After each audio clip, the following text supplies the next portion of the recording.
I still got shit in my fucking beard and mustache.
What is going on, everyone? Welcome back to another exciting episode of the Halftime Coach and Adjustment Show with Coach Ed and Philly Halftime, my brother from another. We really appreciate everyone tapping in today to be here with us. You know, you guys are phenomenal. You make this thing well worthwhile. So thank you all for, always supporting us. So today, we were hoping to have, a special guest, but, family life happens. We all go through it. So, hopefully we'll have Big Lou from G Nation Sports in on another episode. But, Lou, I'm always thinking about you, brother, and I hope everything is well. So, but today we have, quite a few things that we're going to talk about, and we're looking forward to your interaction with us. But before I do that, as always, I'm going to check in on my brother. How you doing, Halftime? How's everything going with you? Doing good. Work's been beating the shit out of me, but it is what it is. It's doing good though. Yeah, what are they doing at work? Huh? What are they doing to you at work? We're so busy, and it's so much shit going on. It was 103 degrees for the past 2 days. Heat back up, and it's hot. Oh, yeah, that's right. You work outside. Well, I'm glad that you're here. Hopefully you stay hydrated as always. So, but let's just jump into the chat real quick. Checking in on everybody. What's up, Nick? Yes, you got the first comment, so let's light it up. Alex from Big Blue in the Bronx. What's up, crew? Halftime, I was at the first game between the Phils and the Yanks. I don't like Philly, but Citizens Bank is beautiful. Jim Steak in South Philly are top tier as well. So, yeah. Okay. Alex. What's up, Victor? Thanks for tapping in. Everyone, again, thank you for being here. Do us a favor. Make sure you guys hit the like button. Hit the like button on Philly Halftime on the Hardcore Sports Network and also on Coach Ed Gladney's Amazing World of Sports. Really helps us out immensely. If you're new, make sure you guys subscribe and hit the notification button. This way, when we'll put out new content, and you'll be able to jump right in and be a part of the stream, and always share on all your social media platforms. We really appreciate you guys doing it for us. Please share it out. Yes. So we can grow. Exactly. So today we're going to get into, a couple of topics. First one, of course, near and dear to your heart, going to talk a little bit about baseball. So a lot going on. Alex was just talking about what's going the stadium down there in Philly. So but let's jump right into it. You're going to start with the standings in terms of the overall standings for the whole league. I'm going to give you the top 10. The Guardians are sitting top at 67-42. Philly is at number 2, 65-44. They're 2 games behind the Guardians. Baltimore and the Yankees are tied at 65-46. They're 3 games behind. The Dodgers are 63-47. They're 4.5 games behind. The Brewers are 62-47. They're 5 games behind. The Royals are 62-49. They're 6 games behind. That's 1, 2, 3, 4, 5, 6, 7. The Twins are 60-48 at 6.5. Atlanta is 60-49 at 7 behind, and Boston and Arizona are both tied at 8.5 behind. Boston is at 58-50, and Arizona is 59-51. So I'll give it to you that way. So, but that's pretty much the top in terms of the baseball spectrum overall. What are your thoughts on that? Are there any teams that surprise you in that top 10? Not really, Mm-hmm. because it's been like that like the whole year. Okay. Nothing really outstanding, but look at the Phillies; they're dropping fast. To me, it And was you the got Royals. to admit when the Phillies are dropping fast. So, Phillies are dropping fast. The Guardians are 8-2 over the last 10. Phillies are 2-8. Ooh, wow. Baltimore's 5-5. The Yanks are 6-4. The Dodgers are 4-6. Milwaukee is 5-5. Kansas City and Minnesota and Atlanta are 6-4. And Boston is 5-5. And Arizona is 8-2 over the last 10. So, yeah, the Phillies are dropping, man. I mean, Phillies are dropping fast. Yeah, everybody else is staying the same. It's the Phillies who are dropping. Everybody else, they're giving them all year long the normal numbers. Mm-hmm. The only person ain't giving the normal numbers out are the Phillies. But what about the Royals? I mean, I wasn't expecting them to be in the tops in the league. I mean, they're 6 games out of the overall tops. They're 62-49. And let me see what they are in their division. Where are they sitting at? They're right behind the Guardians. So yes, they were always behind. They were always fighting with the Twins. So you know what I mean. Gotcha. So it was always their numbers were always there. It wasn't like they were always I got you. 1 or 2 wins away from each other. Yeah, for me, it was just I've always been used to the Royals for the past few years being at the lower spectrum of things. But I mean, they're in the number 2 spot in the wild card in the AL. Because Baltimore and the Yankees are tied, so one is on the division. The Royals got a good bullpen. Okay. People say they got a bad bullpen, but they really do got a better bullpen than the Yankees or the Phillies. Well, yeah, I know the Yankees bullpen has been, crazy. I was expecting them to do something during the trade deadline, to get some good. I mean, you got brought in, what's his name? What was it, Leiter? Was it Leiter? I forgot who they just brought in. Let me look it up at the trading deadline. But I know they did get somebody, that they brought in for the bullpen. Let me see where you guys stand. Yeah, you're number 1 overall in all of the National League. I think you're what? You guys are how many in front of the Dodgers? Regular season. Dodgers are watch the Dodgers drop down. I want the Dodgers to not make the playoffs. No, I think they're going to make the playoffs. They're 2.5 behind you. But I want them not to. So that would be the biggest story. Who spent the most money? Oh, of course, it's all the Dodgers. So I get it. I hate the Dodgers, to be honest with you. I hate the Dodgers more than I hate the Yankees. That's saying something. I don't like the Yankees. No, I got you.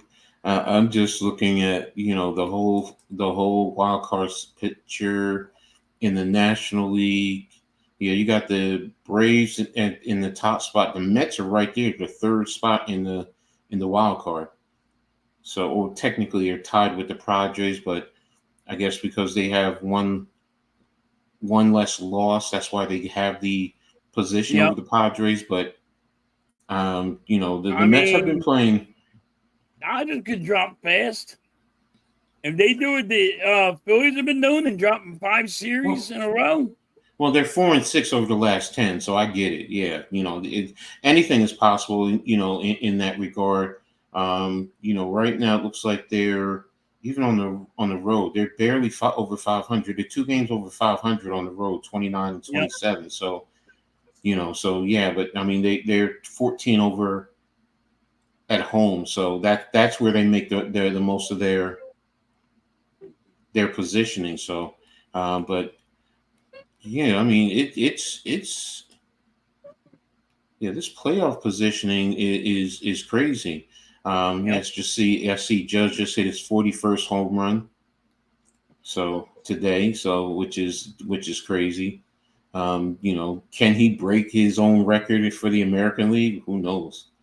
So I'm going to be watching that definitely. So, but and let's see what else they have on tap in terms of baseball. The trade deadline results. Who surprised you the most at the trade deadline? The Mets. Why do you say that? How active like they really were, and I think they did the best with the trades, as how much movement they did, and Mm-hmm. they built their team up. Their team was hurt, right, during the Mm-hmm. whole Mm-hmm. year, and they Mm-hmm. knew to make moves, and they Mm-hmm. said, "Hold on, we're really close with the Braves. Boom, let's freaking stack this," and they did. Good They point. are saying, "Yo, we're gonna fight." They're not gonna lay down and say, "Hey, it's over for the year." They went and got a lot of pieces. They went and got arms. They went and got backs. You know? I mean, you're making a great point. I mean, because it was thought that they were going to sell at the trade deadline, but they Yes. started, repositioning themselves and saw they had a chance. So yes, and that's a good thing. That's why to me, you have to be careful if you're trying to be, saying you're going to be a seller. At middle point, you might as well fight it out, for the whole season because you still have time to, your season has time to change. So, and the Mets are a prime example right now. So, but Nick has a comment for you. He said, "I'm very concerned about the Phillies. Rob Thompson is a problem. Would you agree with him at halftime?" Totally agree with them. Been yelling about it for a while now. I've been yelling about Rob about 2 years. 2 damn years I've been yelling about Rob. What He's is it not a about it? manager. He's not a manager. He When you, is he's a mm-hmm, cheerleader that's in the dugout with his pom poms. He lets the players just play, and he never can manage a game. Perfect example. I got coach here, and I even told you I wanted to talk to you about this. mm-hmm, mm-hmm, All right. When you are a coach mm-hmm, and you're watching, you're watching me, you're watching your pitcher. mm-hmm, And all right, prime example, last night, our pitcher gave up a 3-run home run in the second mm-hmm, inning. mm-hmm. Right behind that, back to back, the bases got loaded. Mm. Do you pull the guy? Do you go talk to him? Well, they didn't do nothing. He gave up a grand slam. Mm. Like, you had to know as a manager, coach, that you had Mm. to pull that guy. So now Well, it's 7-0 in the second inning. You got to understand you don't need a defense out there because he's just giving up home runs. What number pitcher was it? Is it was like your number one, your number two? No, Is it? number 5, number 4. Phillips. He's just a young new arm, Mm-hmm. but he's pitched 3 great games, and he had a full game last time he was at bat. That last time he pitched, and he pitched a full game. So they were Mm-hmm. trying something new with him, but that full game might have burned him out because he's a young guy. We just brought him up. He's a young guy, and he was just getting lit up. They were hitting everything. Well, based on what you were asking me in a situation like that, and it's tricky. It really is tricky. Number one, you don't want to break a young pitcher's confidence. And that's the first thing. Sometimes, you're saying, all right, he got us in there. You know what? You just got to deal with it. You got to pull your big boy pants up, and you just got to go. But again, how long has he been with the roster? Where is he in his development? And then your team He's itself still developing. He's still developing. So and that's the thing. I mean, now in that situation, based on everything you're saying and the feel of the game. See, that's the other thing, the feel of the game. Does it seem like we had a chance to get back into the game? Second inning, it's kind of hard to know completely. But yeah, pulling him out. I mean, the Yankees were pretty much the same way yesterday with Stroman. Stroman ended up giving up a total of 7 runs within the first 3 innings yesterday, and he ended up getting pulled. I think he got pulled in the top of the 3rd, and that's a veteran. So, and to your point, as you see, you gave a veteran guy the opportunity to really try and get himself out of the trouble. He didn't. You pulled him because he didn't have it, and you brought your bullpen in, and pretty much they shut him down the rest of the game. But you already gave up 7 runs. So to your point, yeah, and that's a veteran guy I think he would pitch 3 2/3 inning or 3 1/3, somewhere in that range. So, and he was responsible for 7 runs. So yeah, you pulled him. So to what you're saying with a young guy like that, maybe you should have pulled him. You should have pulled him, given your guys enough opportunity to get back into the game. I mean, Star Wars says Bryce needs to get going. So I mean, how did Bryce Harper play yesterday? He strikes out or he pops up. So he wasn't doing well yesterday. He don't do either because this is me and you talk about a lot. Analytics. Analytics now these days tell you to go swing away and swing for home runs. Analytics are part of the problem. So we're only trying to play. We only try to go for hit home runs instead of playing small ball. Try to get on base. The Yankees were a perfect example. They will play small ball. That's how you beat us. You beat us by playing small ball. Soto, because he surprised me. Popping it up right in the outfield and nobody understanding what he was doing. And he's laughing at you because he goes, all I want to do, buddy, is get on base. That's my job. Well, see, but if you're going to give me a meatloaf over the plate, I'm taking it down. I'll smash it. To your point about small ball, Soto, I think it was 2 games ago, he bunted. They put the shift on him, and he bunted. And I've been saying that for the longest while. When teams put the shift on, sometimes understand if it's nobody out and you have the shift on, I understand you're a power hitter. But you know what? Depending on who it is now, if it's Giancarlo Stanton, now I'm not expecting him to bunt, man. Because number one, he can't run. He can't run. No, but Soto can at least run. He's fast, dude. Exactly. So, and that's the thing. I like seeing guys do that. Where what? Number one, you force them to adjust their defense. So now they can't always put a shift on you, or your pitcher is basically telling you, the pitcher is basically telling you where he's going to try and pitch you. He's going to try and pitch you on the inside, and if you get a pitch away, then you can hit away. But I'm with you in terms of the analytics. All this analytics stuff is it's frustrating, it's aggravating.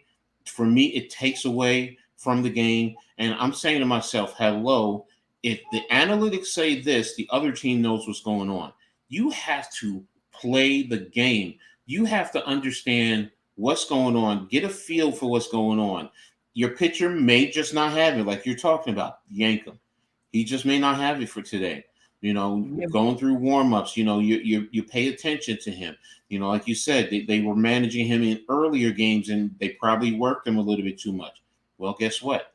This game, let's see, we might have to pull him early. Get your bullpen players ready. Guys, get ready. Start stretching in the second inning, especially after the first inning. Yeah, gave up 3 runs.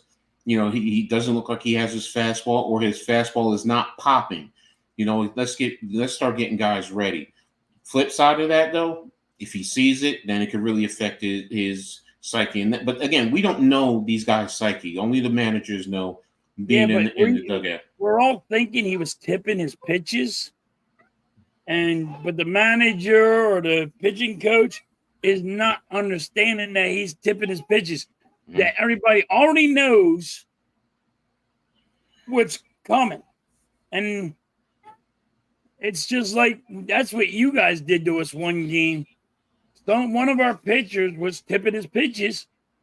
I think it was Wheeler or Nola. One of them was tipping his pitches, and you guys just Judge went, hit a home run right in the beginning, went down to the dugout, said, "Watch for this," and he went like this, "Watch for this," in the dugout, and you guys just friggin' grand slammed off us. You just beat the hell out of us. I mean, it was that was the day. It was like 18 to 4? You guys destroyed us, or 14 to 4? 14 to 4, yeah.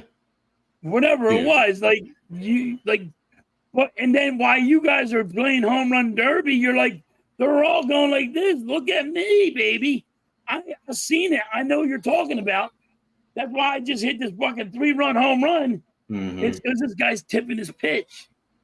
And this is why I say Rob's not a manager. He's a cheerleader, just, trying to support the players. He's a player's coach. He wants to say, yeah, you guys got this. Look, I'm with you. There's nothing wrong with being a player's coach, but yes, you still have to. The bottom line, the key word is coach. You have to coach them up. I get, supporting them. I'm supportive of my players, but I have a job to do. I have a responsibility to get the best out of you. That's some of the things that, look, if a pitcher is tipping his pitches, then yeah, it's up to that management staff as an organization to pay attention to that. Look at your own. The best thing about any type of coaching, managing, you can study the opposition all you want, but the biggest thing is also studying yourself. What are you doing that you need to improve on? Like in baseball, giving away your pitches. Let me get caught up in the chat real quick. I can't say this person's name. Kurt Curring. Just say Kurt. I call him Kurt. Starting tonight. What's up, Mike? See, that's another reason. Why is Kurt starting? He's not that good. He's only good for about 2 innings. Well, that must mean you're probably going to use your bullpen a lot. We just used our bullpen. Oh, okay. I said it before. Here we go. I said it before. Rob is a player's manager, and that's toxic. You have to be a stern manager. It doesn't work if you're a player's manager. I disagree with you. It's how you manage, Mike. It's how you manage them. Look, I've seen players, coaches who were, prime example, as a Yankees fan, Joe Torre. Joe Torre was a player's coach, a manager. He would talk to you, he would, he's like a father figure to a lot of guys. That's the thing. Being stern, you could be like Billy Martin and go ballistic all the time. It goes both ways. You have to be a great psychologist when you're a coach or a manager. because you're dealing with different attitudes and mentality. So Yeah. I don't want to make it seem like, if you're a player's manager or coach, it's the worst thing. No, it's like Halftime is saying, if he's just cheering them on all the time, you're not pulling to the side. You're not saying, well, look at this. You're not going over film. You're not, you guys are tipping your pitches. This is what we got to do to fix that.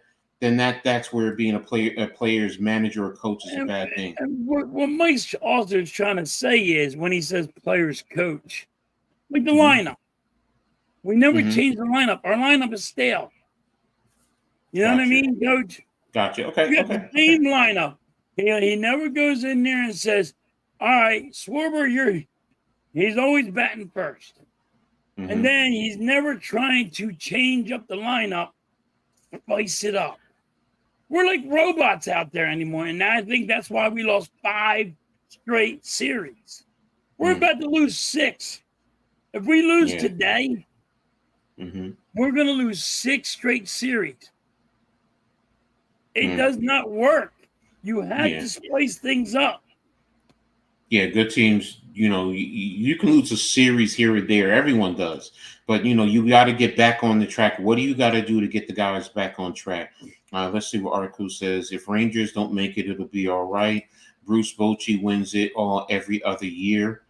He's a good manager. They're going to be back next year. Okay.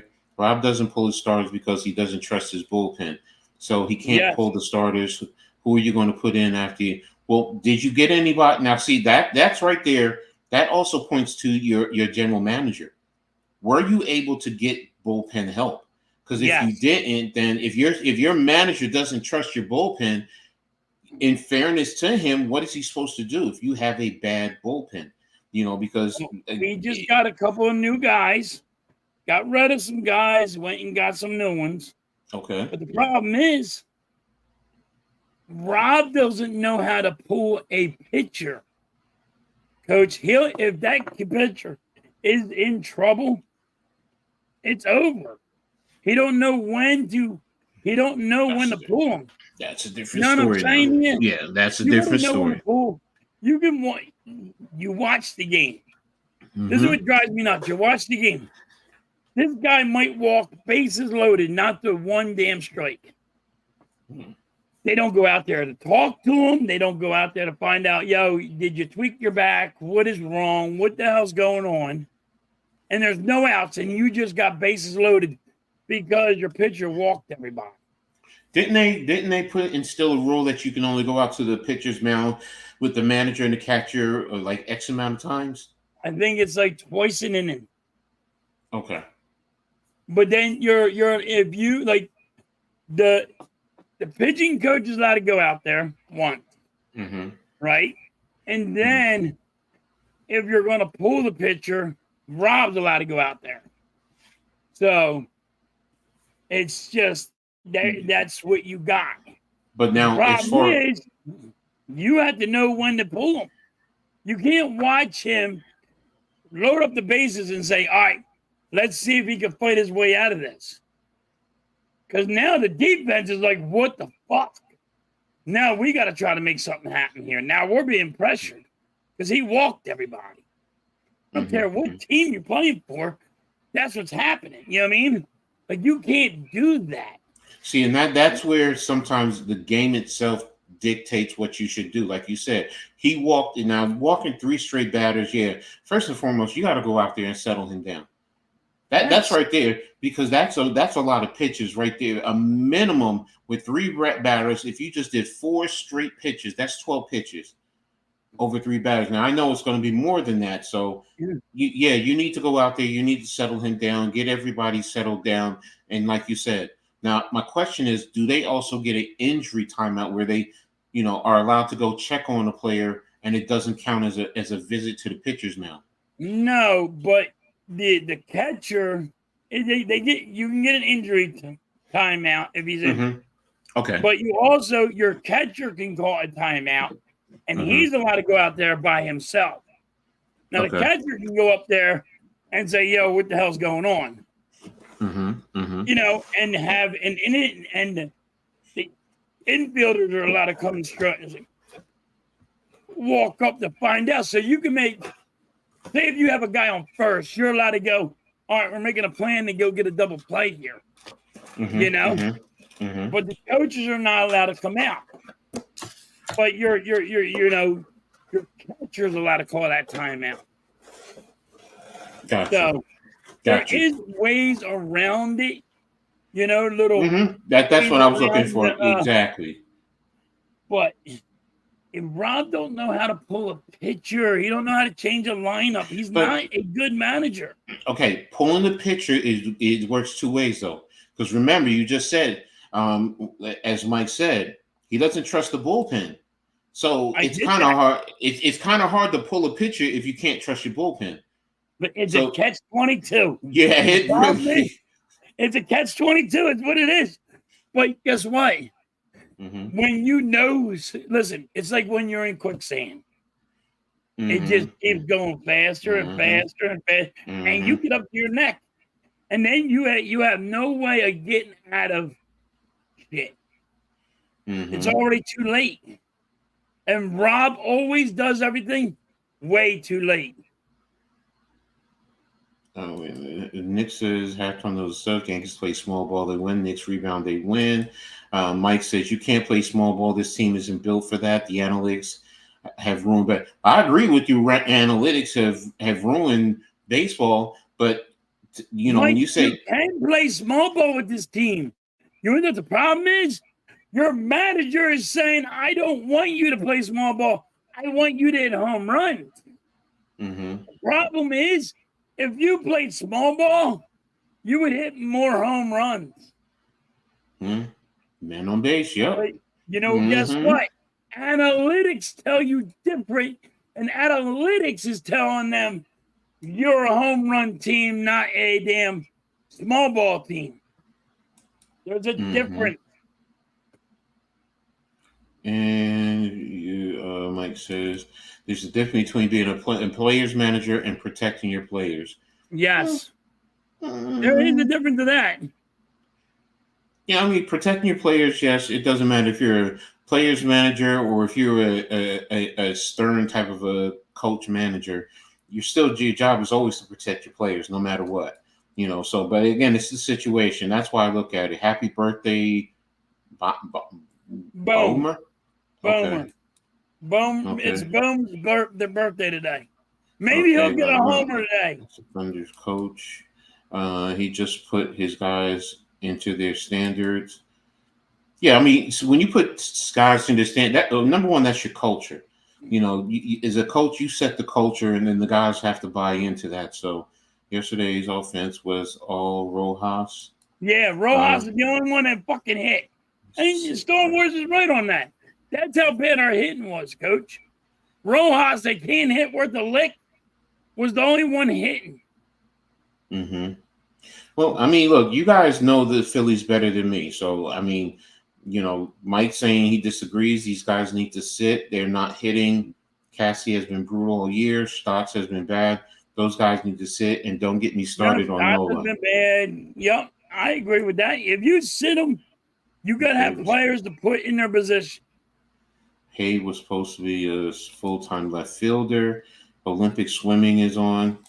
What's up, Rav? El Capitan Rafael El Fucho. What's up, brother? How are you? Manager takes you out of the game. I know yesterday Aaron Boone took out Gleyber Torres, and Torres was upset. He was really, trying to, find out why, and he felt he should have stayed in. But to your point, yeah, manager should know when he needs to take out his players. It's the pitcher coach that has the pep talk.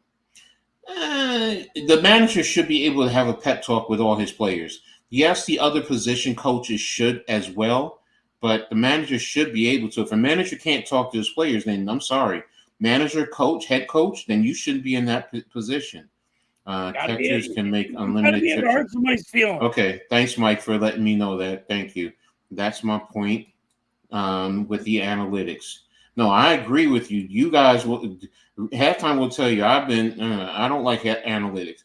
There's a place. Nobody likes analytics on this one. No. What's up, Skeleton? Thanks for tapping in. Each team gets 5 mound visits throughout the game. Okay, but is it the manager or is it the catcher, or is it both? Three managers are ruining their teams. 3 managers are ruining this team. Yeah. Okay. So what he's saying is, what Skeleton's saying is, Rob, it's the pitching coach, and it's the hitting coach. Got you. Now, like, coach, let's give an example. We're a hitting coach. We have not been hitting the ball. But the hitting coach has to be able to go up to Harper or whoever and say, listen, you might feel comfortable doing this, but now you had to, in the box, you had to move up a foot in the box. You might have to move a foot back in the box. You might have to move a foot like out of the box. Like, you got your box, and if you're sitting here, you got to go a little bit on the outside of the box because they're pitching into you. Hey, this pitcher likes to pitch into you, so you had to step out a little of your comfort zone, and you had to move your guy. We sit in the same spot every time, and our hitter never moves around in the box. You know what I'm saying to you, Coach? But batters always stay in the same position. No, but you can. No, I know you can, but they're so used. They're creatures of habit. Robots, and just you staying in the same position. But they're creatures of habit. Choke your bat up. Sometimes you got to choke the bat up. Sometimes you don't. Sometimes you had to. Sometimes you had to drop or move up. A coaching hitter to be able to say, "Hey, you got to adjust a little bit," and you got to be able to try to adjust a little bit and move around a little bit. You know what I mean? Are you saying all his players or to specific players? He should be saying this. I don't know exactly because I'm not like a good hitting coach. I'm not like, know what I mean? Well, what I'm saying is they're over there, their analytics, watching all this shit. So they got cameras that are more zoomed in on how everything's coming at them. Well, let me put it to you like this, okay? Aaron Judge, I'm gonna use him, okay? Are you saying that I've seen Aaron Judge, he moves in the box. But he does it. I'm saying the manager isn't telling him to do that or suggesting. He's taking it upon himself to do that. Right. And that's what I'm saying. I'm not saying like Bryce Harper. You're not going to be able to tell Bryce Harper. Yeah, that's where I was going. Tell Bryce Harper how to hit. Bryce Harper will tell you to go fuck yourself. He knows exactly what he's doing. He might be on a slump, but all right, like Nick Cassiano, you could tell him what to do because he might need to because he don't know how to adjust himself. Rojas does not know how to adjust himself because he can't hit worth a fucking lick, even though he hit yesterday. But it is different ways when I'm trying to explain of you fixing the hitting that's going on right now. I agree with you there.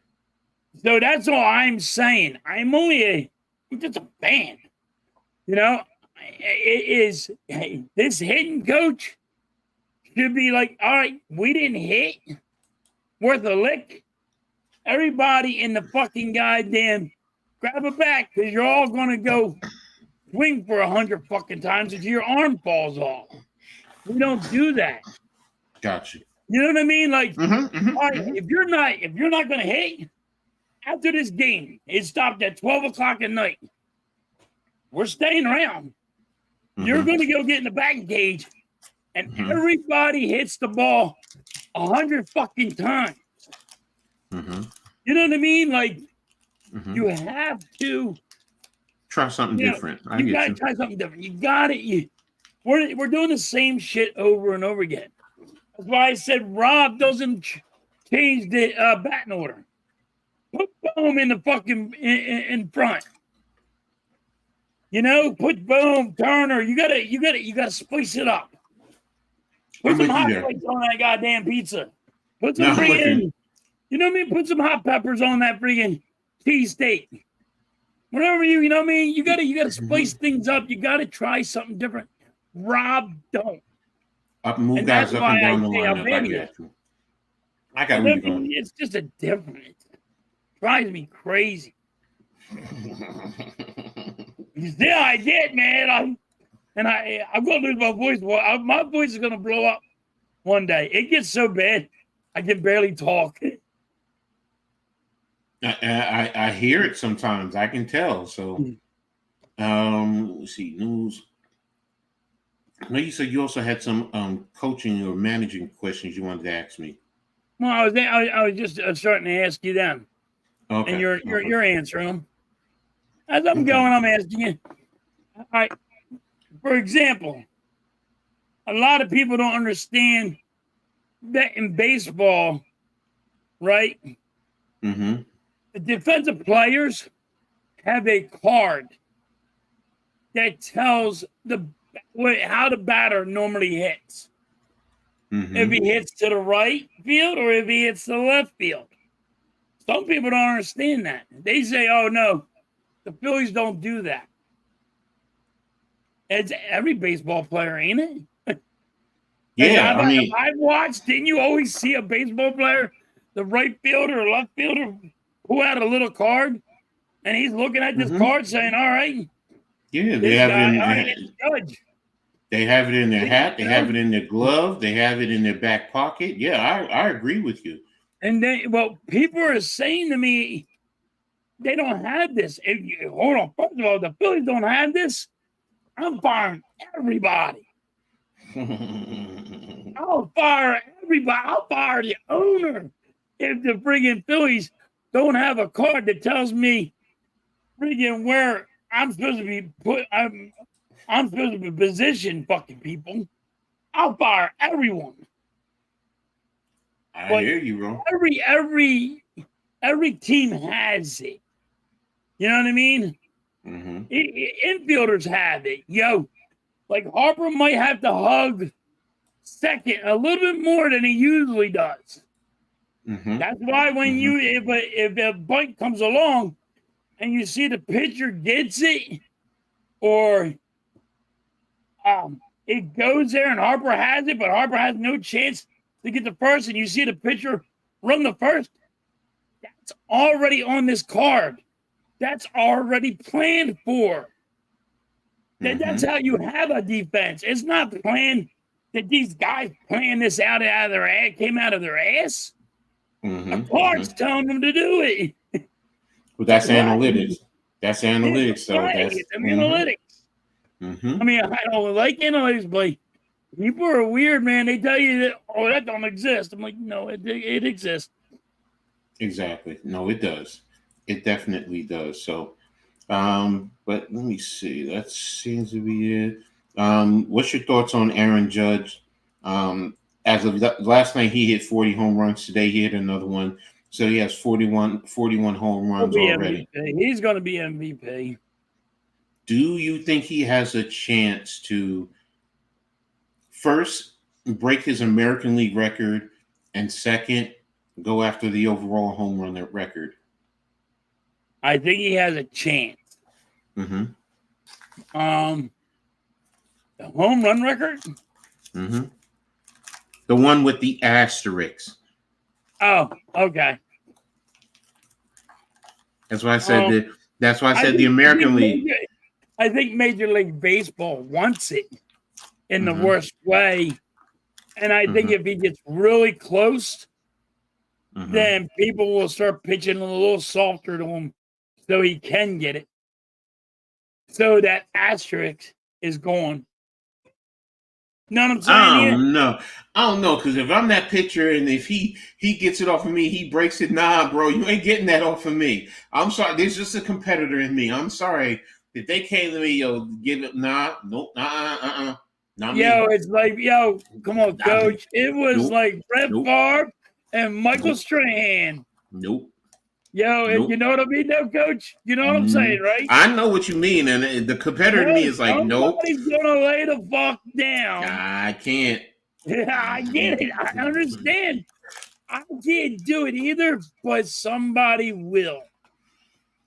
Somebody's Um, gonna give him the respect and say, "Yeah, I'll let you fucking hit this one off of me." If he gets that close, I don't think they should, but see what happens. I actually rather see Judge do it. So the Astros are going down. mhm. You know, Anthony, do you think teams? Do you think the reason why teams like Miami and Tampa are usually bottom feeders, but they have to trade their big superstars because they can't really compete with the big money teams? Tampa Bay usually competes with the big boys in the AL East, and they play with a small payroll. They've proven they can do it. It's just right now, it's not that going their way. Miami, you have a point. You have a point. Tampa Bay usually, I can tell you from experience, they usually have always been a pesky one. They were always at the top of the division, playing with the smallest payroll and producing. But now lately they've just been struggling a little bit the last couple of years. So it's both ways. yeah. Anthony got to the point though. Mm-hmm. Uh, Tampa Bay, like you're saying, they're normally good at picking up. You know, they don't really can't afford none, so they go for their AAA guys and they'll start lighting it up, and they're smart that way. You Mm-hmm. might see Tampa Bay make a couple of moves, but not in that big dollar move. Mm-mm.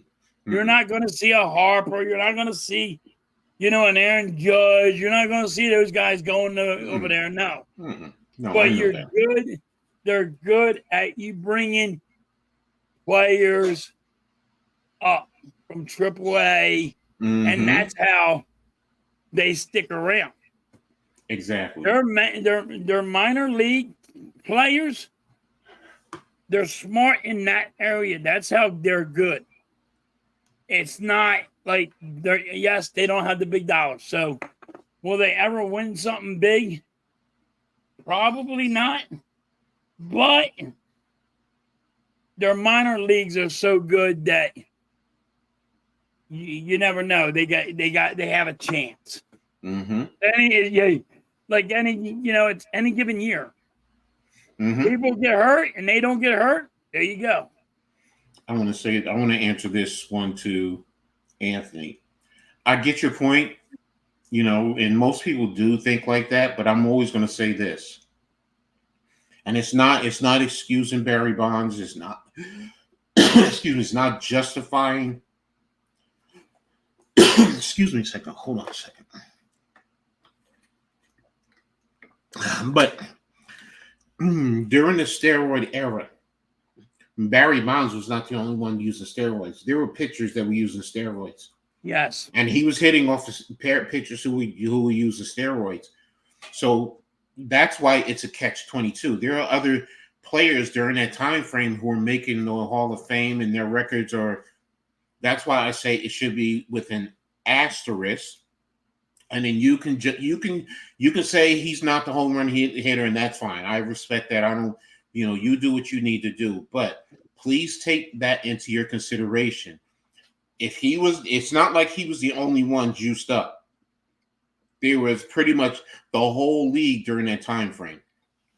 So, Once again, to bounce off you, Coach, mm-hmm. the pitchers, when Barry Bonds was going against them, they were also using Vaseline. They were using friggin' tricks in there, and nobody was really catching them. You know what I mean? It ain't like it was now where you're getting checked after every inning.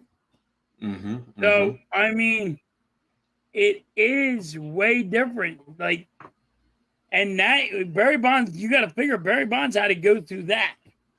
Now, don't get me wrong. Yeah, Barry Bonds didn't really need the steroids, but he was a good hitter. Yeah, he was always a good hitter before he even used the steroids. He was a great hitter. Nick, I'm going to say this to your question. Right now, I have no reason to worry about his blood pressure. You know, I mean, yeah, he might go through his rants or whatever. I mean, heck, you'll see me go through it. You know, I mean, but I trust that, you know what, he knows when to settle down, and he also has his family there who can help him out. So, you know, so my blood pressure don't go up. It really don't go up. I don't have nothing wrong with my blood pressure. I'm just a very excited person about my sports. But there's one single season wrestling that you guys can see being broken within the next 3 years, either pitching or hitting. Well, that's a good question, Anthony. Well, it's not going to be pitching. I know that. I can say hitting. Is it hitting or is it? I don't think Aaron Judge. I think really Aaron Judge is going to come close. Is hitting because of the average, or are you talking about home runs? I think home runs. See, if it's home runs, then I can say, yeah, that I can agree with that. But if you're saying hitting average, because that was what's his name who played for the Padres, right? Tony Gwynn, right? He has the record. Yeah, so. You're not the hit, I'm just talking about home runs. Yeah, no, I can see home runs. Judge is closer to break that record than people realize. Yeah, Mike, I'm with you. The pitchers have too much pride. A lot of people say it's easier to keep elite pitching and sign them to major contracts and keep them with their original team for long term than it is elite hitting guys. You agree? I see people getting. I mean, I see elite pitchers getting moved around just like hitters. Yeah. I mean, you know, I don't see elite. I mean, look, we have Cole. I mean, Cole is an elite pitcher. He started at Pittsburgh, then went to Houston, and then we got him. So, you know, pitchers move a lot. You guys don't realize how much pitchers really move. You're not going to get me to say that, Star Wars. Sorry.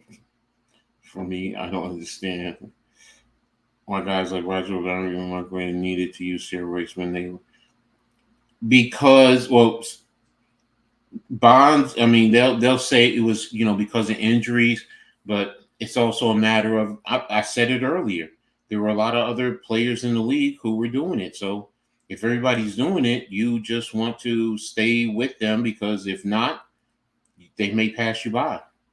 So, well, Mark McGwire needed it. Yeah, I can't speak to him. Okay. I will say this, Anthony. Mark McGwire needed steroids to do what he did.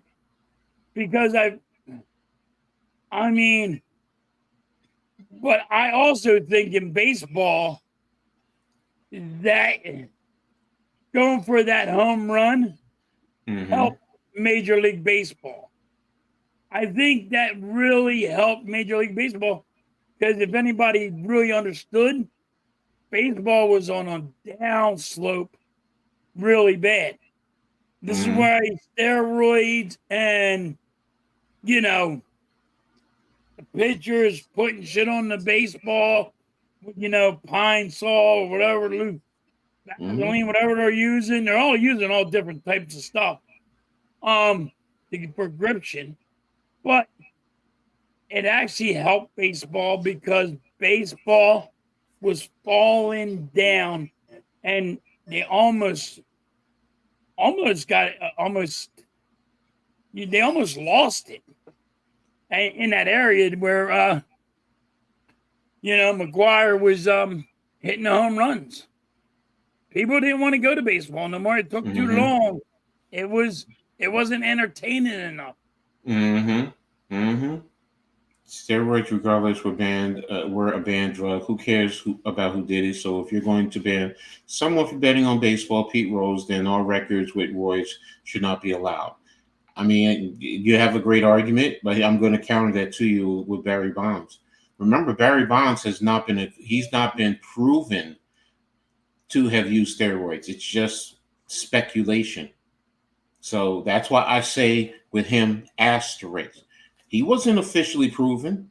Yeah, but he wouldn't test. No, he wouldn't. That's what I'm getting at. So you can't say take his records out because he says then all records with roids should be not allowed. Well, technically, he was not said. It was not said he used steroids while playing baseball. Yeah, but the problem is he didn't test either. Is that you're not testing? Yes, so that's my point. So how can you ban him because he didn't test? You don't know. You don't have proof. Yeah, but if you should have been tested. If you want that record, you got to be tested. The bottom line, though, is he was never proven to have done it. We can sit here and say we believe he did. Yes, I believe he did. I'm not saying that. No, everybody believes he did. Yeah, but I'm saying that he wasn't. He never said he did, and there was no test that proved that he did. So that's why it's like it's a catch-22 to say the record needs to be banned. Well, it was never proven that he did anything. That's why I say asterisk.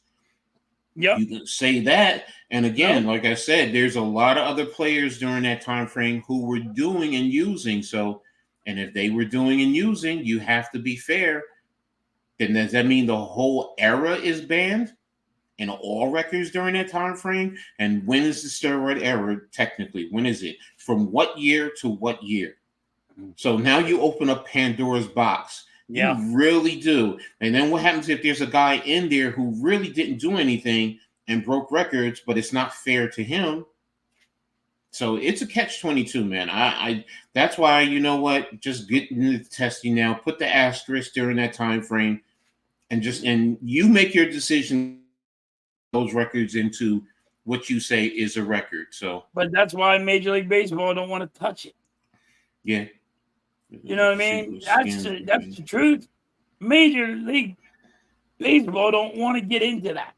Mm-hmm. There's just too much. You would put so many down, and it is going to you lose baseball.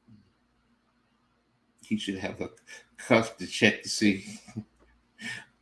Here's something that I'm gonna mess with you too. Then, since you say that, he can also get one of these. Because this will check your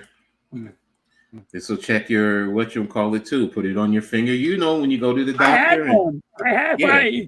My mother-in-law gave me one because they thought I was bringing my blood pressure and was on like, yo, check, dude, your heart rate's got to be crazy. And they're like looking at me, they're like, you're fine. This checks your oxygen, your blood, your heart rate. Yep, checks everything. So. But yeah, that's a good one. They're like, how crazy? What's up, man? Cave? They couldn't believe about it. They couldn't believe how fired up I always am. Julius Henry played more years and had more than 2,500 more bats than Babe Ruth. Yeah, you know. Wait a minute, then more than Babe Ruth? I have to look at that. I don't know. See, that's where I disagree with you, Philly. Mark McGwire didn't need it. The guy was country strong coming out of high school. Then you seen this. Well, look, it was him and what's them call it with Oakland. It was McGwire and what's the other one? He played for the Yankees. Sosa, right? No, he had the loaded bat. The Spanish guy, because they were the Bash brothers with the A's. It was Mark McGwire and what was his name? Because he even said he did use steroids. What is his name? That Netherlands chick is cute. It was Mark. No, was it? Is it? No, not Mark. Mark McGwire. Now I gotta see. You remember?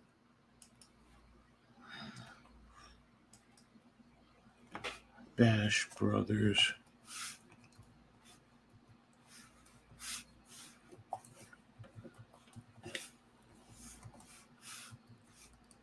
With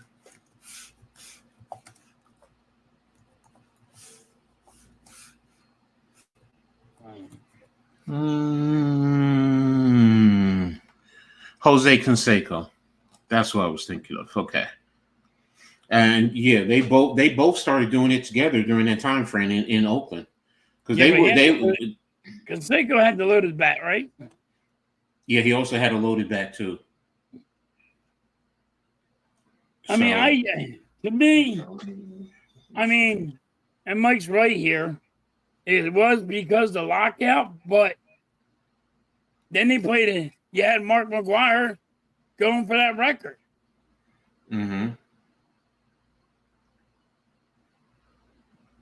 Oh snap! Oh snap! The Netherlands, did they beat the United States? Did they beat? They beat the United States in the mixed 4x4. Oh wow! She came on late. That's why I love the Olympics. Yeah, halftime got to be more aware. He gets rid. Coach, when the FBI did the investigation on Balco, Barry Bonds was on that list. What do you mean? So there was evidence of it. They didn't put. There was nothing. They say that the Balco record was also not in. Am I correct? It was. Baseball didn't use that. No, baseball did not use that. So baseball, He didn't get drug tested though. He did not. Yeah. He didn't take the drug test. They just say, there were people that say he just said he was on it. It's the optics. I'm agreeing with you in that regard, but if you went to court and there is evidence that is not is not presented to the court, just because you have the evidence, if you don't present it, then it's null and void. It doesn't mean anything. Are you going to admit you use the band? Dude, no one admitted. Andy Pettit did. There were quite a few players that admitted using it. So yes, they do. They do admit it. When? During the time? Immediately? No, you're right. But no, they they're waiting till their career's done to admit it, but then they'll admit it. Andy Pettit did admit it though. He admitted that he did during that time frame. So, and that was when right after he went to the Astros. So he did admit it. I got one of those too. Yeah, Mike, I feel you. Eric, we don't want him to pop. No, I agree with you. Yeah, thanks, guys. Read my comment. I think I read your comment. Yeah, I read your comment. So smash the like button, subscribe. Yeah, thank you, brother. I appreciate that. Good man, Cave. Appreciate you. Canseco, everybody's saying Canseco. Some people need to cheat. Yeah, I will say this. Every athlete pushes the envelope. Every coach pushes the envelope. Yes. I'm going to admit to you, as a player, I was one of them dirty players. I ain't going to lie to you. I mean, I'm down there. You got to ride that line. I mean, whatever. I used to have pads that I would wear on my hands. They used to get so sweaty, and they were smelly, and I refused to wash them. And then you get your hands up into an offensive lineman's face, and he gets to smell of that sweat, soury, stinky smell that makes you want to cry. And my coach is like, "Nah, that's not right, man. That's not right, Coach. I'm doing what I got to do. It helps me." It helps me for you to get away. He wanted to get away with me because my hands stink. Did I step on a couple of fingernails when I got up off of a pile? Hell yes. Hell yes. You don't think somebody in that pile is giving people cheap shots? Yep. Dude are punching people, kicking people. Kicking them in the nads. Kicking them in the nads. That's why you need to wear cups. Also, Rafael Palmeiro. Yep. Rafael admitted. There were a lot of guys with cork bats, Chris Sable, much more. Sammy had a you're right. Sammy did Sammy too. had a cork bat. His bat The only broke, thing I remember was and he blamed it on the home run derby. He forgot to take it out of his bag. Oh yeah, I remember that. He got that hit off that where the ball hit off his head for a home run. I remember that one. Yeah.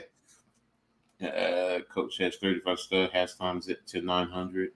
I'll get Coach to 350 and halftime 900. Yes, please. Can you guys explain to me why Albert Bell is not a Hall of Famer? That's something that goes beyond my depth. I can't explain to you guys why he's not in there. So, I mean, yeah, that one's hard. That one's hard. That one's really hard to figure out, Anthony, why that one is. I still don't know why.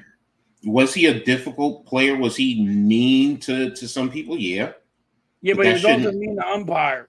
Yeah, but I'm saying that shouldn't be a reason to keep someone out. What does his record say? I mean, look at what's his name? Gary Sheffield. Gary Sheffield was a mean son of a real mean. The problem is with the media. See, the media picks who goes in the Hall of Fame for baseball, for hockey, for basketball. The media picks has a lot of say. So if you're ignorant to the media, you know what they're going to say? Oh, he was mean to me. He hurt my poor little feelings. Because you didn't come as a media person. You wasn't like, I'm going to be nice to this guy. I'm going to treat him like dirt and ask these nasty questions all the time. So when that player goes, you're going to keep on asking me nasty questions, I'm not going to answer you. Well, fuck yourself. I'm not going to answer you. And that's the problem with some of the media too, because they think because they're the media, they're untouchable. They can do this, they can do that, and I have issues with that. I really have issues with that. I have issues with it, so I understand.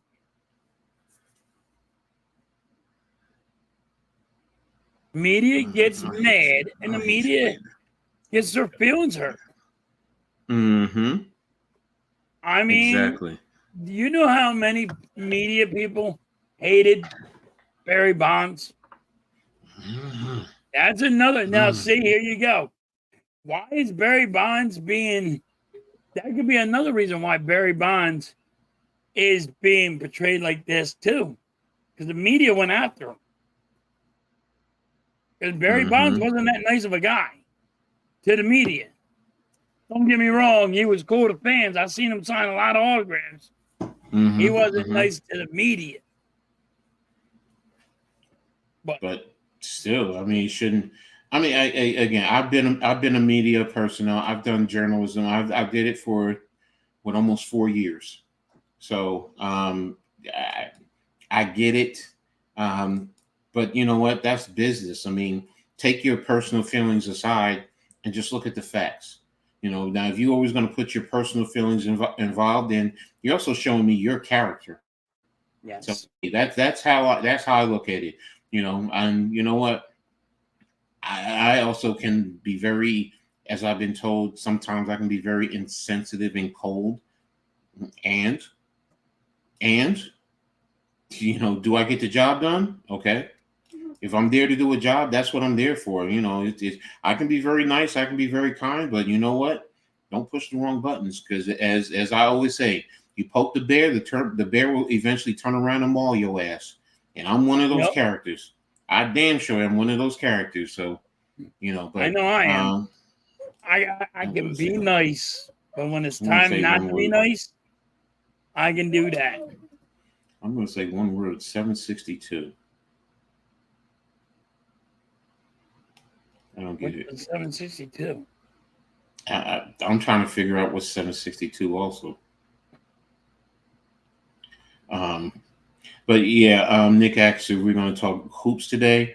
Well, we're going to move on actually to football, and then we're going to talk a little bit of the Olympics. Not much in the NBA per se, because there's not really much going on. So, but we did a lot with baseball. So we're going to go ahead and move on to football and dive right into that. and get into training camps. So what's happening with your dirty birds, man? Yeah. No, seriously, what's going on in Eagle Land? I know they had like for practice, they had like 60,000 people almost there. Or they had it at the stadium and they were practicing and there was 60,000 people there. Like, wow, like that's crazy. Dude, y'all know it's practice, right? But they sign autographs and all, and that's pretty cool. They look good. I like what the Phillies are doing right now. I mean, it's time to get the pads on and actually start playing football. Well, I mean, has there been any serious injuries or anything No, with your team? not really. Not Okay. really. And who do y'all have next Saturday in the preseason? Oh, Let me see. Hold on. is it Cleveland? I'll tell you in a second. I'm pulling up NFL website, NFL.com, and schedule. Let me do this. Oh, you have it at the top. Oh, they're not letting me scroll past. All right. Let me pull up my phone. Let me see. Oh, If I it's can the do that. Ravens. You guys have the Ravens? Ravens, then the Patriots, then the Vikings. Okay. What about any dual practices this week? Are you guys having any of that? Because I know the Yeah, Giants. we're only doing one this year, and that's going to be with the Patriots. Yeah, so I think we have two. We have the Lions this week, Monday and Tuesday, and then we have the Jets that we're also going to do. Go dual practice. So, I mean, I like that though because you get more out of that than you do the preseason games. So You got to do. I don't know how you feel about it, but I do think the starters do have to have like a quarter or a half of preseason because just to get ready for the games, and it's for you. Also, got to figure out how the new referees are going to be and all. mm-hmm. So you're looking at everything. You're not just looking at one thing. You're going to look how the game is called. The new kickoff is weird. You need to play that because there's a new kickoff and it's weird. It is not.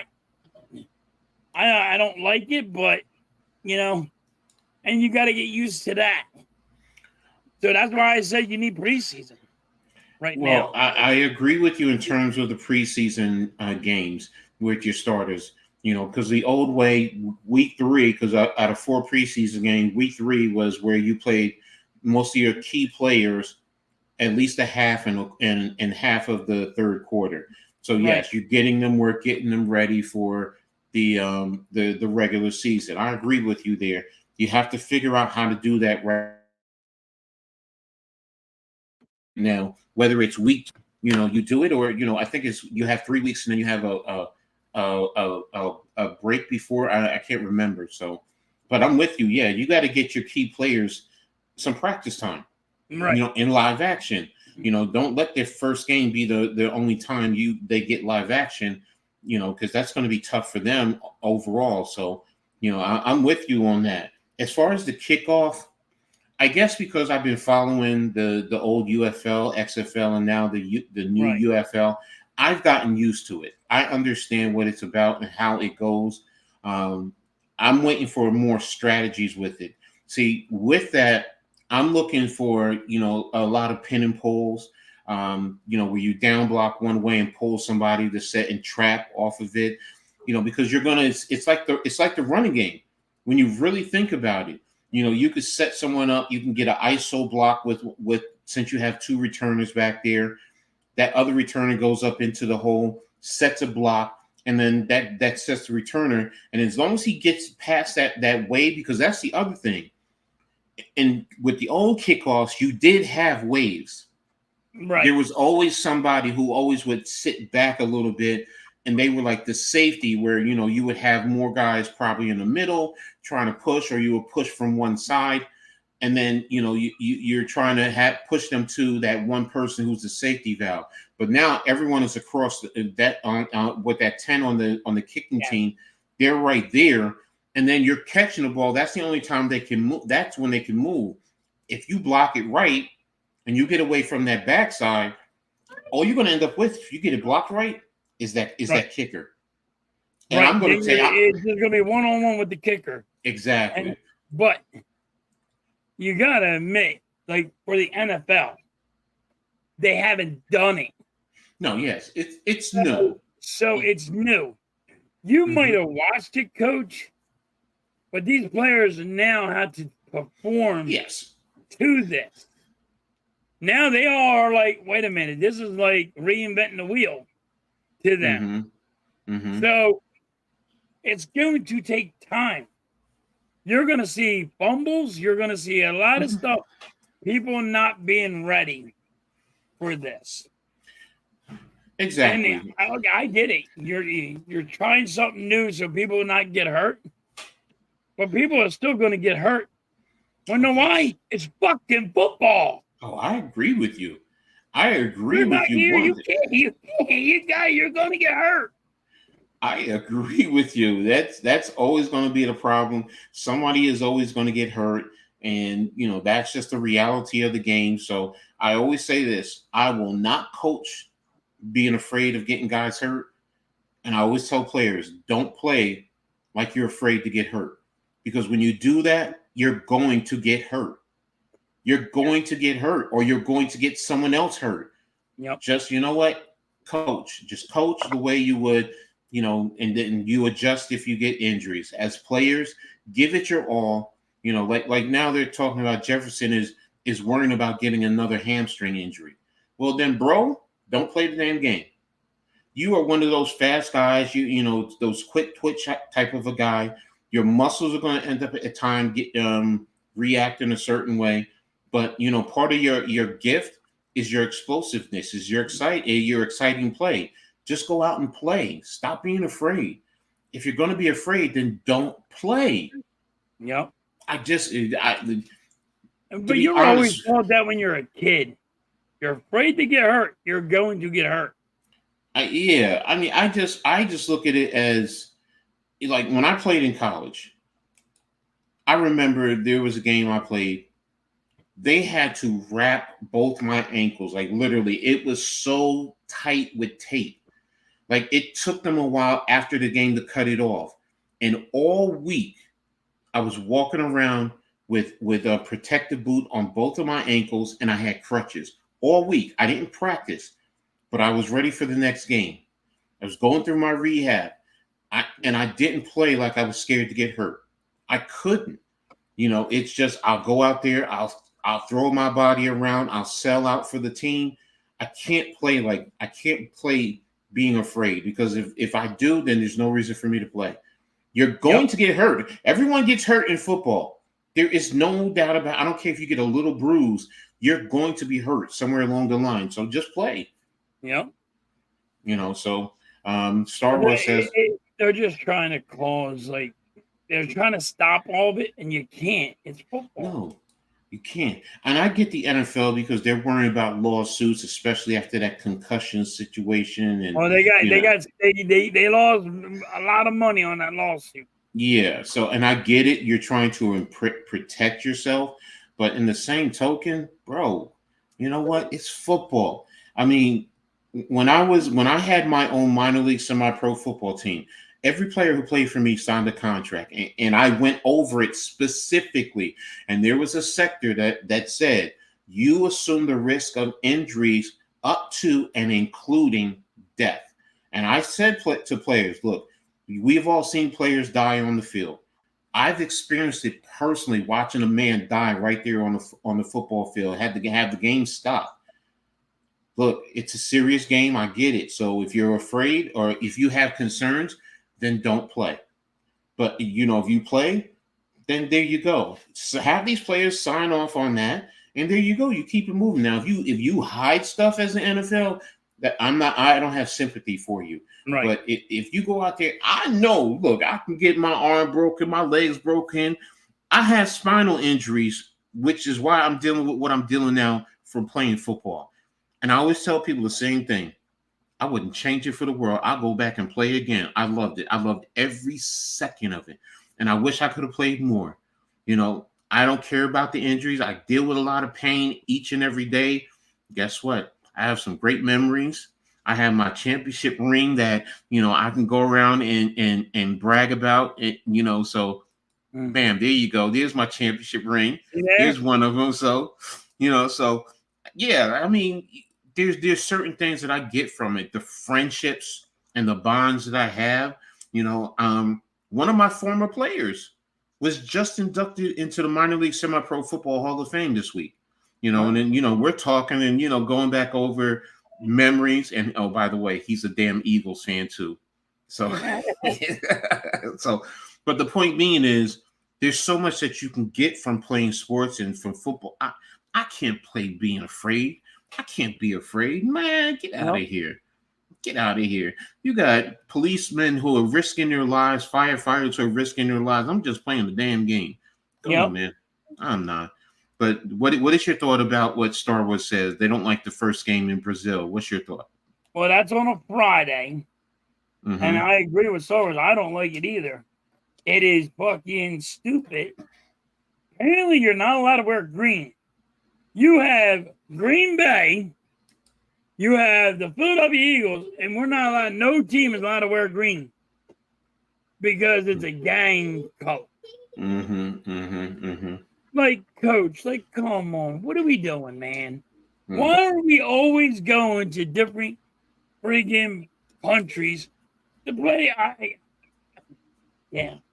Yeah, I know, bro. It's money. Your $7-8 billion a year is not enough. You need more, you greedy bastards. Yes, they do. Yes, they do. Come on, bro, enough? Stop it. Halftime. If you had $1 million right now on you, you'd have $1 million more than a lot of other people. You'd still want more money. If you had $100 million, you still want another. Coach, I call my boss up and say I retire. I'm done. But you would still do things. But what I'm saying is, you still would do things to make more money off of that $1 million. So don't bro.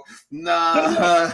Now you got these two teams gonna fly to Brazil, play a game, and then you're not playing for what, another 10 games because their next game is a Monday nighter.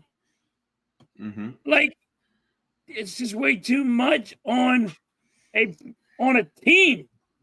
I don't care if it's the Eagles. I don't care what team it is. There could be Green Bay and the 49ers right now. That's just too much time on that team. The airfare, the air flying, and all that. It drains players. It's a lot. I get it. The travel is a lot. I agree with you. But ultimately, it's about that money and every last one of them. They go down there into South America. They introduce the sport. They start getting fit. Now, there's already fans of American football down there. So, and now you're getting them to come down to introduce the sport. And then you end up getting more fans who will just love it. And they'll start spending their money, which ultimately is what the NFL. That's why they're in Europe. That's why they're in Europe now, because they do make a lot of. They make a lot of money from being in Europe. They're not doing one in Europe this year, right? Yeah, the Giants play Carolina in Europe. Oh, the Giants are going back to Europe. Yeah, we play in Carolina this year. Oh wow! So I get you, but ultimately it's about the money, man. And I know it's about the money, and here's the thing. That money starts increasing, the players are going to see a cut of that too. And no player is going to sit there and say, "Nah, I don't want no more money." All right, I want my cut of the pie too. So I get what you're saying. I do. I really do, bro. Yeah. And to a certain extent, you're right, because that's, why don't you just build a league down there, and then eventually, you know what, play it down there, build up a champion, let that champion play here, and then do the same thing in Europe. Yes. You know, I think it's going to go that way. Will it be during our lifetime? I don't know, but I think that's the goal. Remember what I just said to you, where some whatever group, American group, went over and got their ass kicked by Japan. Right. It's going out. It's going to be out there too. That's why I'm saying, because I always said, why don't they just put the American football in the Olympics too? You know, right now, let us kick everybody's ass like the Dream Team did years ago, and then everybody else will get on board. And next thing you know, and then the NFL, you really want to make money? There you go. There you go, NFL. There's your money. There you go. You'll make more money than making billions of dollars now. But then again, don't you think, Coach, that travel time also puts players at risk for getting hurt? No. You don't think so? Travel? Yeah, because you know sometimes they're drained, they're dragged. You know what I mean? They're dragging their ass. They would adjust accordingly, even if this gives them a bye after. Here's an example. Okay, in the Big Ten, we see what's happening in the Big Ten. Right. The Big Ten goes from the Atlantic coast to the Pacific. Okay. If you play on the West Coast and you come to the East, for example, UCLA comes to Rutgers. When they go back home, they get a bye after playing at Rutgers. Rutgers goes out to USC. They actually play a Friday night, and then they come home and they have a bye. That's what I think the NFL will eventually get to. Now, you're on. I guess you're in South America, so you might not. It's not changing the time differential per se. But if you're in Europe, I think in Europe, I think you get a bye after you come back. So let me double check that. I think you get a bye when you come back. I think the Eagles have to go Friday. Monday they have then the Monday after that they have another game, and then they go back to regular thing. I don't think there's a bye yet. I think the bye's at the 5th. Yeah, I'm trying to see right now when the Giants. We got Cincinnati week 6, Philly week 7, and we got Pittsburgh week 8, Washington week 9. When do we play Carolina? Carolina is week 10, and we have the bye after week 10. Yep. So when you play in Europe and you come back, both us and Carolina have a bye. So when you play in Europe, you come back, you get a bye. So that's how you adjust and you take care of that.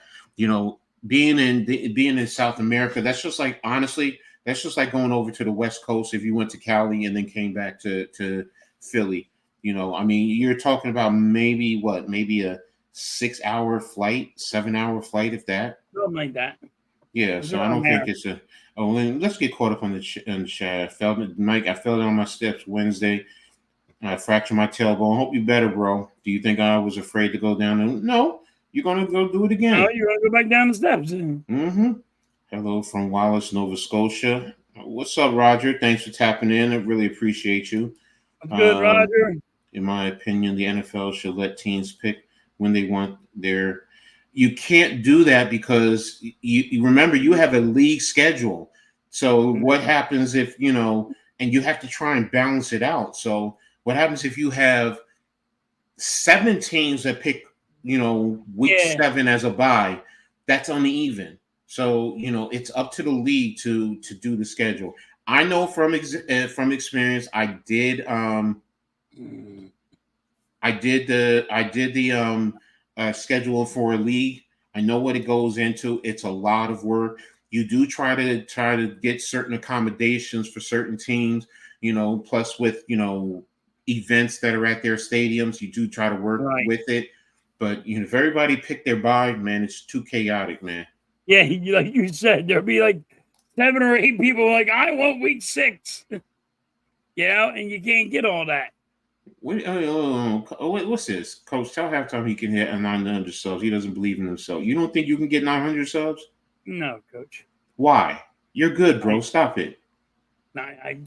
Coach, I'm that guy. Like, well, I will knock myself. Okay. Well, this way. Okay. You got to this point. To be close to 900 subs. Yeah. It's not like you have 100 subs. Yeah, You're close to 900. You did the work. Stop it, bro. No, I understand you being humble. Listen, I'm a humble guy. I'm old. And it's like, you put the work in, but in the back of your mind, you're like, listen, I'm a guy that will knock himself. Y'all don't think before you can people knock themselves, I will knock myself to no end. I don't need somebody to knock me because I already knocked myself way harder than anybody in the world can knock me. I'll put my own self down. Oh, I'm with you. I'm hard on myself also. I'm hard on myself because I push myself. And I push myself. You see me. I get done work. And then I'm over here like, I'll go put myself on stream. And I'm going to put in the work. And I put in the work. But young guys, and I get it. Like Nick over here don't understand. Like, I just don't trust myself. I don't. I'll knock myself all the time. Roger, it's a little controversial. It's all I can say is there, and I read it to Halftime a little bit earlier. There is a statement that says that I'll read it to you specifically. What it says, word for word. Here it is. He said that she's failed in what you would call it previously. I cannot see where was it? I saw it. I read it to you earlier. Yeah, this is a touchy subject. The thing about it is, the governing body of the Olympics said that all their investigation says that she's a woman. Yeah, she's 100% woman. She's a woman. So it's like, well, I don't know. I mean, I understand everybody has their opinion, and there's rumors out there. I don't know. Right now, I'm going to be honest with you. It's kind of hard for me to give an honest opinion because, you know what? If she's a legitimate woman, look, people have said the same thing about Brittany Griner. Well, is she a man? Is she a woman? Look how tall she is, blah, blah, blah. Look how deep her voice is. But, she's a woman. I mean, I don't know. I don't know if she has a period. And, if she has a period, that says she's a woman right there. I don't know. I'm not a scientist. I don't know the things they can touch. All I can say is she's a woman. I have to respect her as a woman. I have to look at her as a woman. And I'll leave it right there. So, it isn't a touchy subject. Like me and Coach were going to talk about it, and we just talked about it and saying, it's too touchy. If she's a woman, then she's a woman. She's a woman, and but it's not a man. Then that's a different story. Oh, it's the truth. Don't close it all the way. I wasn't. Yeah. Okay. Sorry, my daughter's here. So, but yeah, that's a touchy subject. I know everyone has their thoughts about it. Like I said, me, I'm just like, okay, I don't know. Right now, they said she's a woman. I have to respect it. I'm going to leave it at that. So, and I'm going to leave it right there. Halftime just wakes up and is great. He's a big sack of greatness. Okay, there you go. See? I'm glad somebody thinks I'm great. Roger, you want Chant to respond? You want the chat to respond to that? Hold on a second, guys. Give me a second.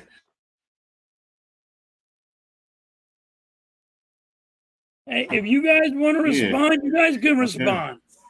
It's very touchy subject. If you guys want to respond, you guys can respond. Yeah, please. It's up to you. So he lights it up for us on a daily basis. Yeah, there's a big fight tonight. I know my man Lou. He's supposed to do leather to the face. They do the prelims. He does a great job in covering boxing. He even gives his prediction, and he's been for the past few weeks. He's been on point. He even gives when a person's going to get knocked out, and he's been on point. Yeah, it is. You have to walk gently because number one, I don't have the facts, and it's hard. A lot of times, who has the real facts? The only thing I can say is this. All right, if it was proven that this person was a man, biologically was a man, then you could then discuss: is it fair to have a man boxing women in an all women's type of environment? Then that's where you can sit down and have a discussion. Right now, she's classified as a man. They said that science has proven she's a man. Okay, I'm leaving it alone. I don't know. I'm not trying to get in the bed with the woman and trying to find out or nothing like that. I'm just like, okay, whatever. Look, they said, and I'm just gonna keep it moving. Today's day and age, you are whatever you want to be. Change if you want to. Look, I'm not saying that you can do whatever you want. Yeah, you have every right to do that. All I can say is, when it comes to with sports, if it's a woman's event, if you're a transgender, I think they should have events for transgenders, which would kind of, take away the gray area. Look, let them compete. They have athletes that want to compete, and then men. And then if there are events that you want to put it as men and women, then that's fine. I was talking about the 4x400, which is they had a mixed event, men and women in the race. That's fine. Right. So I don't want to say the world is not normal anymore. The world is not the same as it once was. You can't say not normal because this is the new norm. So and how we all see it is, they will say, "Oh, you're too old school. You don't understand. You need to step up with the times." Okay, maybe that's true. I don't know. But it's not the same. It's different for me, but I do adjust with it. And it is. It's way different than it was back in the day. But it's it's a touchy subject. It's touchy and it's challenging, and everyone has their beliefs, and that's fine.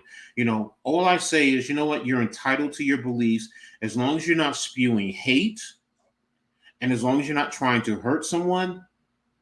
Live your life however you want to. You want to dress up. You're a man. You want to dress up as a woman. You're a woman that want to dress up as a man. Hey, I ain't got no issues, problems with it. If I'm a boss coming on the job, can you do the job? That's all I care about. I don't get into all that other stuff. You know what? How you live your life is how you live your life. And don't push your beliefs on me. Don't push it. But if you want to discuss it. But now if I get to a point, look, I don't want to discuss this, respect that. And if you say to me, I don't want to discuss that, hey, cool, no problem. I don't have an issue with that. If you tell me you're a card, and don't push your beliefs on me. That's all I say. You are where you are, and just don't push your beliefs on me. Okay, Mike, I get what you're saying, but here's the flip side. Okay. When I first got into coaching at the minor league semi-pro football level, back in 2003. Was it 2003? No, 2004. No, it was 2002. The Terminators, and we played the team, the Connecticut Giants, and we went up to Connecticut, and we're going through pregame practice. And, this coach, you look over at everybody and, massage up the opposition, blah, blah, blah. Next thing I know, I see this player take the helmet off. They got a long ponytail. So, I'm like, okay, long ponytail. Turn around and I'm looking. I'm like, got lipstick on.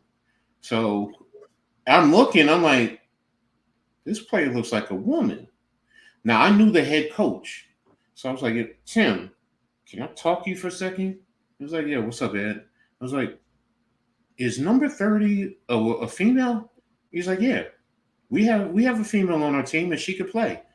And when I tell you she could play, she could play. I grew up with my sister, my younger sister. She had 3 brothers, and it was just her. And when I tell you she would come outside and play football with us, she would play football with us. And I watched her break the ribs of somebody with a good, clean tackle. So I get where you're going. I don't consider it abuse as long as as long as the rules allow it. Now, if you want to say it's cheating and all of that, now that's where the legislation comes into play, and they have to. But domestic abuse, in boxing, I don't know. I don't know if I want to open up that box right there. I really don't know if I want to open up that box and say, they should be arrested for domestic abuse. If you want to say, they should be stripped and banned, you're entitled to that. But arrested for domestic abuse in a sporting event, I don't know. I don't know if I'm comfortable touching that. I mean, that's your opinion. I respect it. I just may not fully agree with it. But be whatever you want to be, but whatever your pleasure. Yeah. So again, this is everyone should be able to live their life. That's not the point, Fly. It's about a guy competing against and that's your governing body. That's where they take it into. I live in Jersey. I'm really a Central Jersey guy, but I'm in North Jersey now. So, but I'm Jersey through and through. I know all of Jersey. It doesn't matter. It can go from Sussex County all the way down to Gloucester County. I know Jersey down to the shore, inside and out. My dad is down in South Jersey. My brother's I got a brother down in Cherry Hill. My stepsister's down in Marlton, or vice versa. I mix them up. I know Jersey, man. I grew up in Jersey, been in Jersey since 1970. Like I said, I'm through and through Jersey. Unnecessary rough. Hey, you want to say it's unnecessary roughness? Okay, I like that one. Coach is from New York. Funny thing is, I was actually born in upstate New York, but I lived in Jersey since 1970. So I'm a Jersey boy. So Halftime is from outside of Philly in New Jersey. Okay. Yeah. My ex-wife is down there. I'm Deptford, Coach. Okay. I played with somebody who was from Deptford back in 1986. So yeah, he was Deptford. Deptford, the high school team was like brown and gold or something like that. Black and gold. Yeah. Black and gold. Black and gold. Eagles fan. Yeah. Halftime is an Eagles fan. Tell you what. Then why not let Ronda Rousey fight? Hey, if they govern it, if they regulate it, let her go. I mean, I ain't got no issue. That's the thing. If it's regulated, I ain't got no issues. If a woman says, I want to take on a man and fight a man legitimately, fine. Okay. But on the flip side, then if you say a woman could do that, then it might be. She got to sign that paper, though. Yeah. So like I said, it's touchy. It's a touchy. It's real touchy. Everyone has their opinions. I respect it. It's just, but if it's not, if he's so hard, it's like they're saying it's a woman.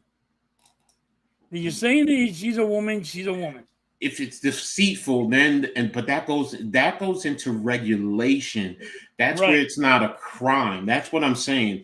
If you're saying it's a crime, that's like, if you want to say the governing body's crime, but yeah, you're pushing the boundaries, and because this is a new day and age, that you're pushing it. I get it. It's confusing. It's very confusing. If she's a man, by God, real man, then she should be kicked out of it. All right, and that's it. That's it. Strip. You want to ridicule. You want to mock and all of that. Okay, I'm cool with that. But when you say arrest, that's where I'm just like. She didn't technically break the law. She didn't break the So law. And the yeah, law couldn't do nothing anyway because this is the Olympics. This is a different country. yeah, and that's the See, other thing. that country might say that what that she's a man, that she is a woman, but she's really a man in another country. This is the catch-22. Everybody don't understand. Mm-hmm. You know what I mean? All Mm-hmm. right, they can they tested her, but guess what? They can test. They can juggle that test around to make it look like anything they wanted to look like. Mm-hmm. That's why it's like it's just so And it's it's it's confusing. It's touchy. It's like you don't know really where to go. You can give your opinion, and I'm cool with that. But it's just like well, I mean, first of all, I don't make the decision. So right, I and mean, that, China, Japan, Russia, they all might come and say, "Yo, you got to kick her out, or mm-hmm, or we have to test her." The Olympics, the Olympics in their area. You're not doing this in America. You know what I mm-hmm, mean? mm-hmm, This is mm-hmm, not an American thing. This is worldwide. You can't just arrest her. There's different laws for different things. We don't all have the same laws that we do in America. They have in Russia and Japan and London and all that. There's mm-hmm, different rules. There's different laws everywhere. It's not all the mm-hmm. same. So, I mean, Exactly. if they find she's a man or whatever, then you will see. Probably she'd probably get humiliated worldwide by the news reporters. Wait a minute. What the heck just happened? For halftime viewers. Oh, did he just? And I'm just putting my channel in here right now. So there's my YouTube channel for those of you who want my YouTube channel.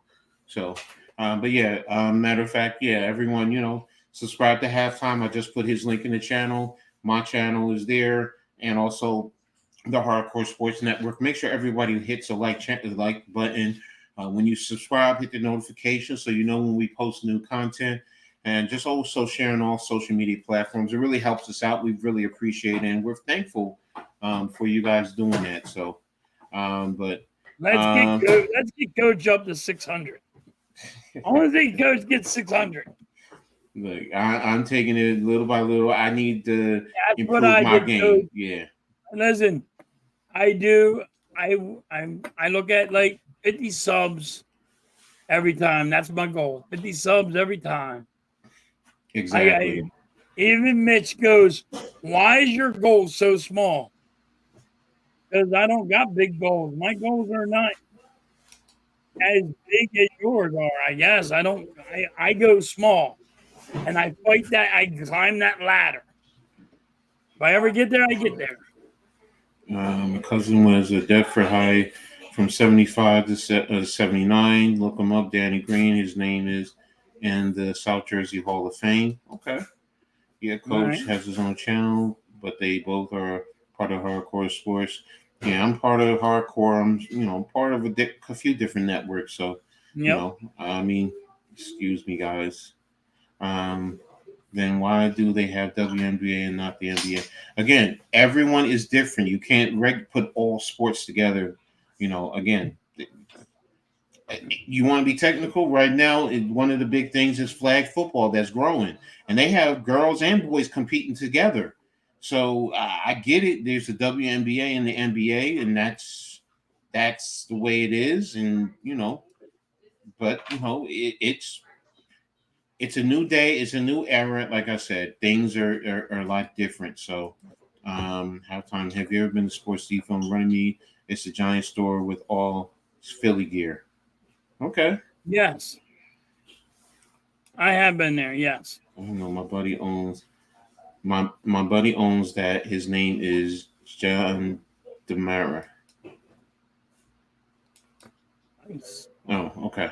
But with you guys playing the Ravens this coming next Saturday, how do you feel about it? I mean, is there anything in particular that you're looking for from the game itself?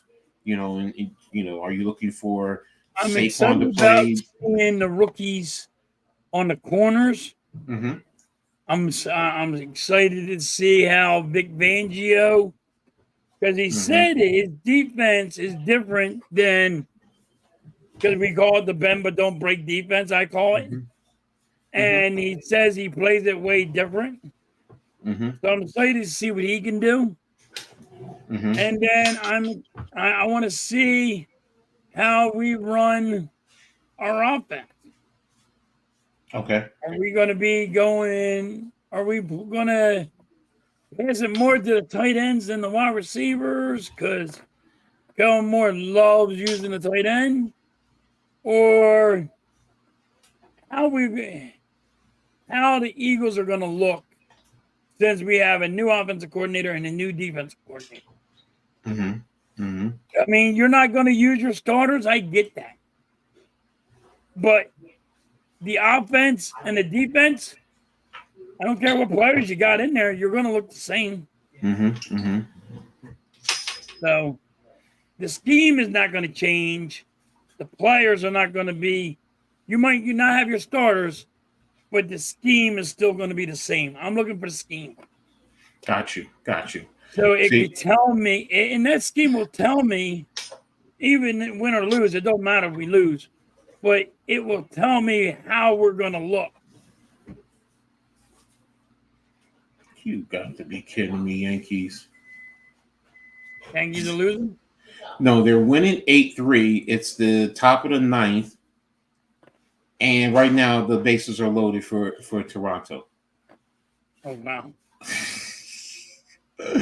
And it's one out. So wow, it is what it is. So but you know what? For the Giants, I'm interested in seeing how our offensive line, what's going to happen. We've had so much.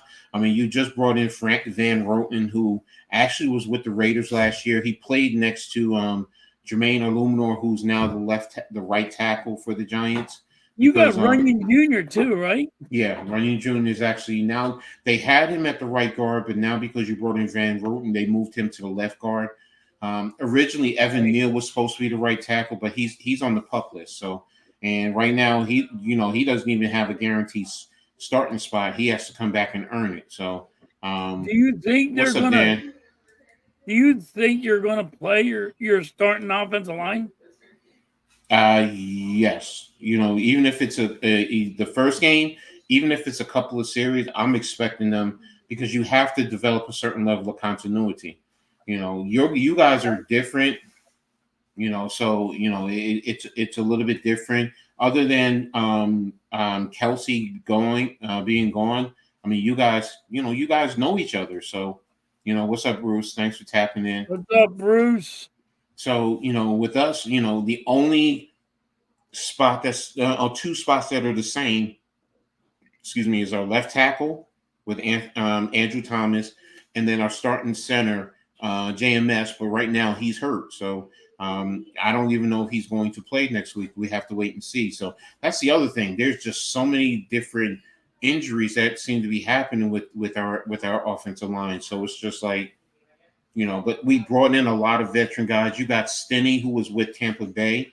He was originally starting until we brought in Van Roten. So, I mean, now Van Roten is not ready, then Stinney is going to start. But I like the Van Roten and Jermaine O'Neal because they were with Vegas, and they played well together. They know each other. So, that's just something that, and the offensive line coach was the offensive line coach in Vegas. So, so that's really what I'm trying to see. And I want to see what Brian Burns does with Kayvon Thibodeau on the defensive side. And then our cornerback number 2 and our slot cornerbacks. And plus we have a new defensive scheme.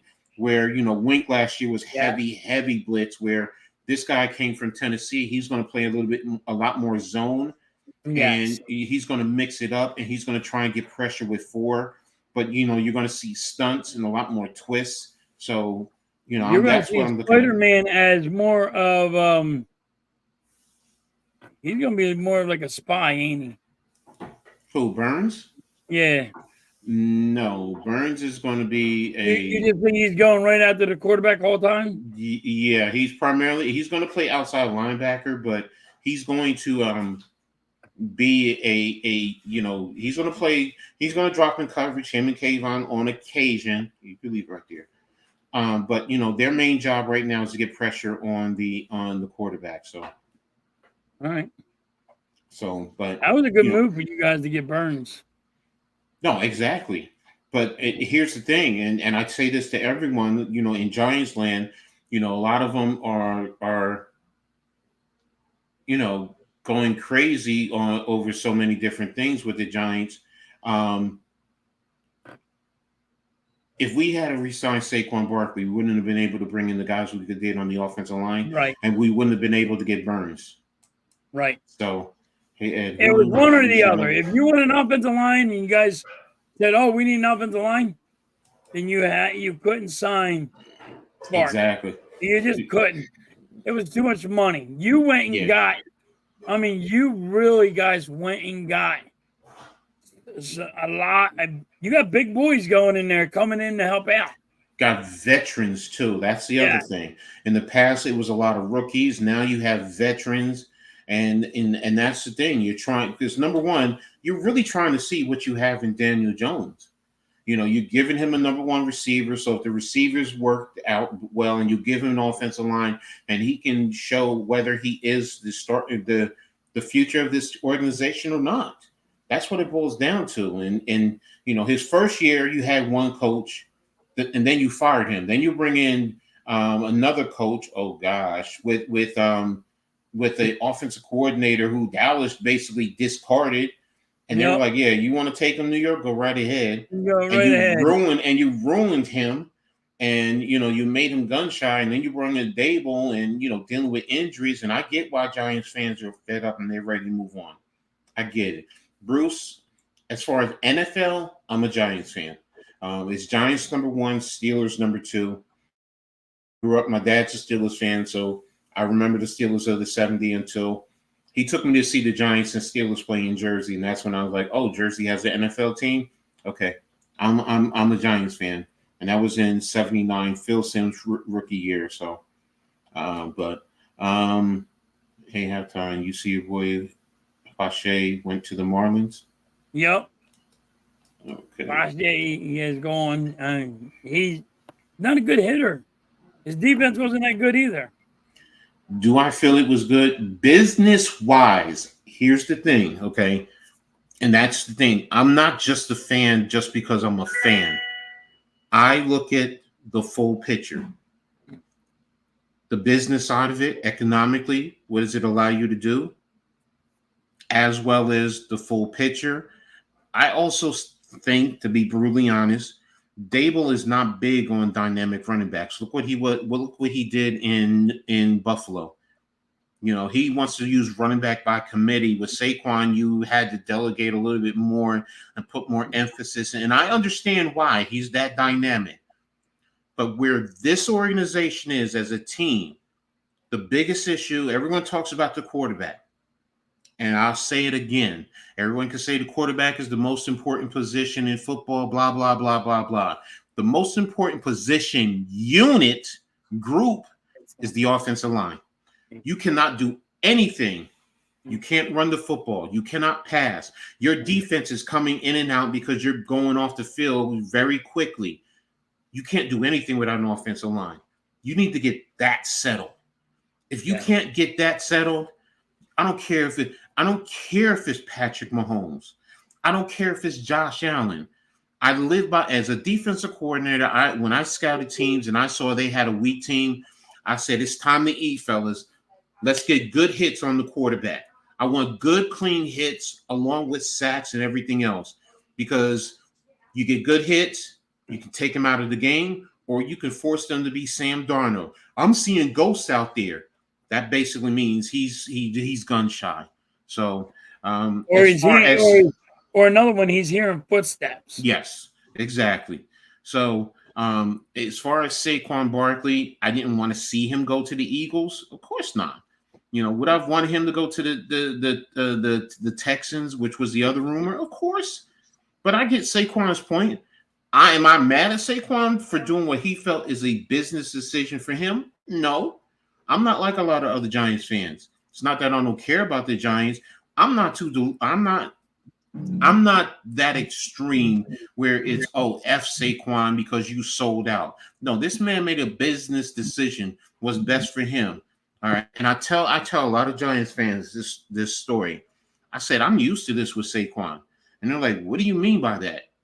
I said, coming out of high school, Saquon committed to Rutgers University. I'm a big Rutgers Scarlet Knight fan. All right. And when he got an offer from Penn State, he flipped and went to Penn State. Money talks, bullshit walks. Am I mad that he went to the Eagles? No, I'm not, because he made a decision that's best for him.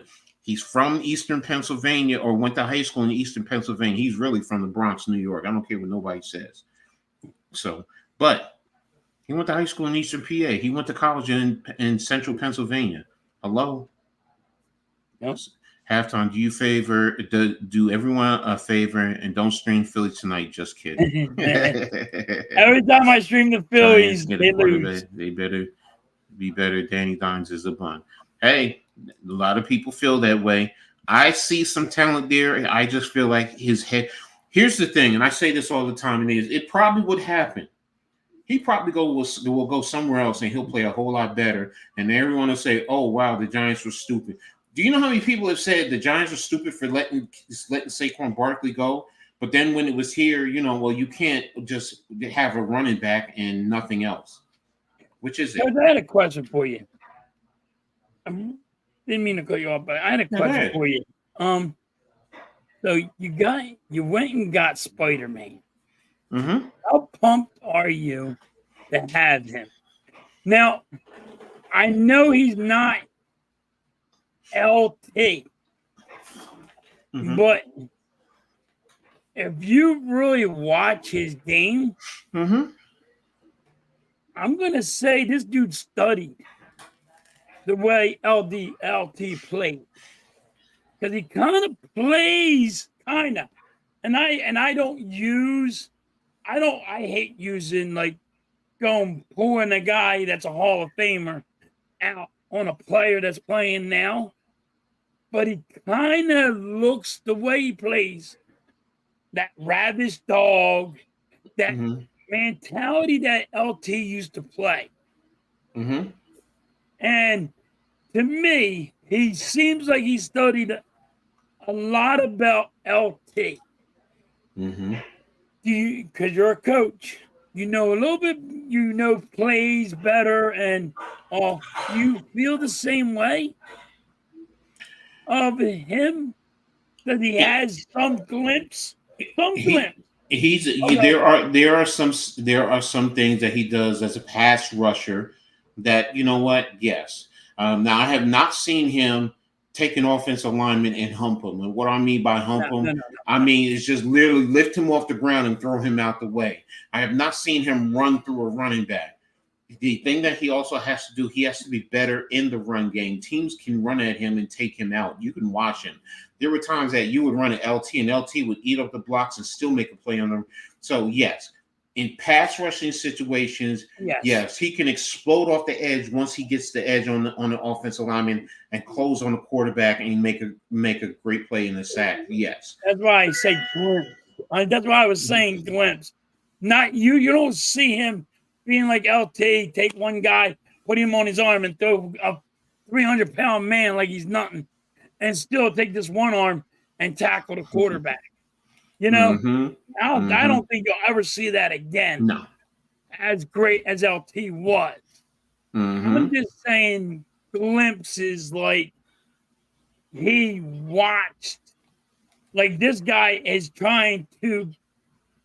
He watched and studied LT's movements and Oh, that's all. No, yes, no, you're right about that. I want to say something to Bruce in reference to this, and you guys can hate me or disagree with me, but Saquon will not be the number one running back in the NFL this season. That's going to go to King James. He went to Baltimore. He went to the right system, and you're playing with a truly dynamic quarterback. That's going to open up a lot in the running game, and it's going to Ain't he give hurt? him Henry. Yeah. Not as far as I know. I thought he was fine. I thought Henry was hurt. I'll double check, but it might be something with the preseason. But as far as I know, maybe they're just saying it because it is preseason. The man went to AC a lot, did a lot of stuff, drank a lot, went into the locker room 10 minutes, played like he was sober a little. Nah, there were times that LT played where he was high on cocaine. Trust me, I understand. He was on. Listen, there was times where LT was sleeping in the locker room, and 10 minutes before the motherfucker had to play, they woke him up and said, "Yo, time to play football." Mm-hmm. And their coach went, "Is he sleeping?" "Yeah." "He's passed down. We're trying to talk to him." He goes, "Leave him alone." Mm-hmm. Because if he gets 5 sacks, if he gets 4 sacks today, who's the idiot? You are. Mm-hmm. I mean, LT was a different monster than he is now. No, I agree. I understand, Bruce. Yeah, you guys have a lot of great weapons around him. So, and you have a great offensive line. It's just that I'm looking at Baltimore. First of all, they're going to be a very physical team at the point of attack. Then you have a big 260-pound running back along with that. Then you have Lamar Jackson and those other receivers over there. Don't forget about Zay Flowers and those receivers over there. They have dynamic receivers over there. You have Andrews as a tight end, an elite tight end. That offense is scary, bro. But Bruce, go ahead. In a way, what how Coach is saying is, Baltimore is a running team, and the Eagles are a throwing team. We throw the ball more than we run it. Now like I said, Kellen Moore is new, but even when Kellen Moore was with the Dallas, when he was with the Chargers, he didn't run the ball as much as Baltimore's going to run. That's what Coach is trying to explain to you. Is Barkley going to get over 1,000 yards? Yeah, sure.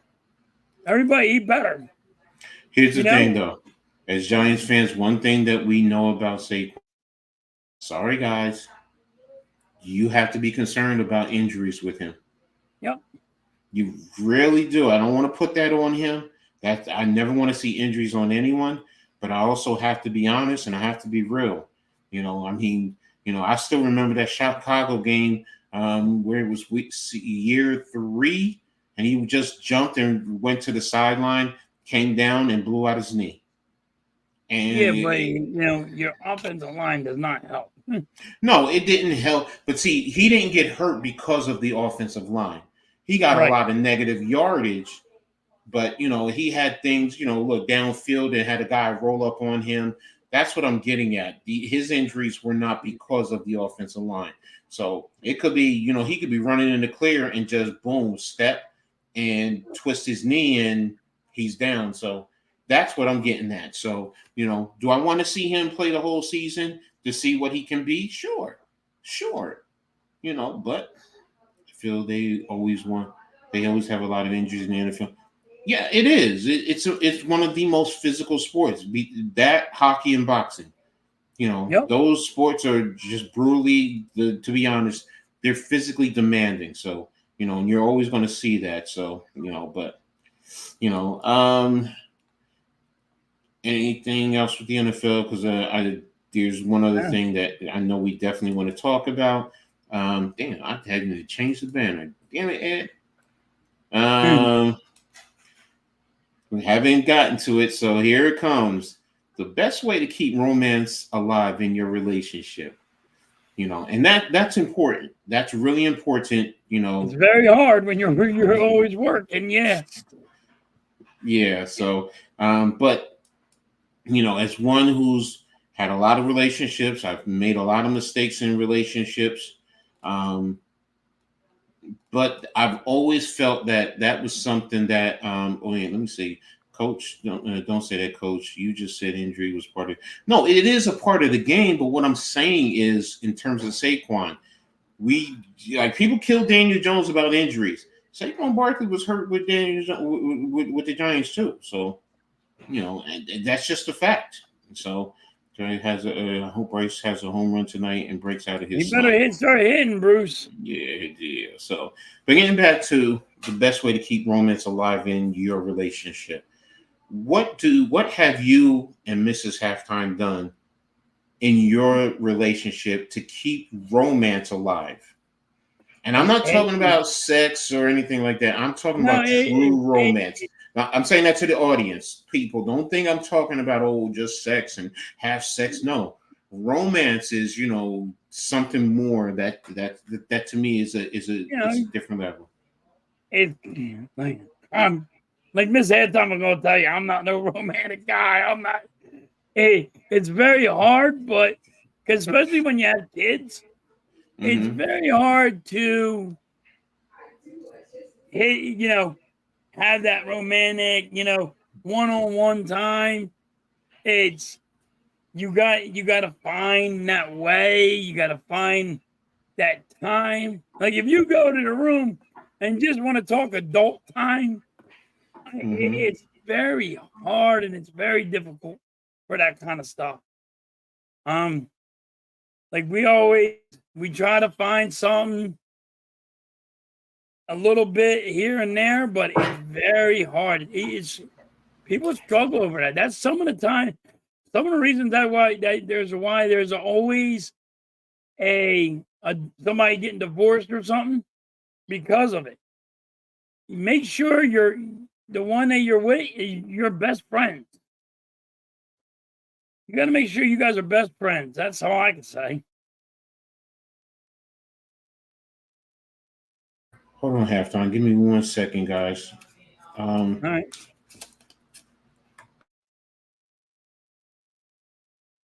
Yeah, you make sure she's your best friend. Oh, Coach is paying somebody. More money coming out of Coach's pocket.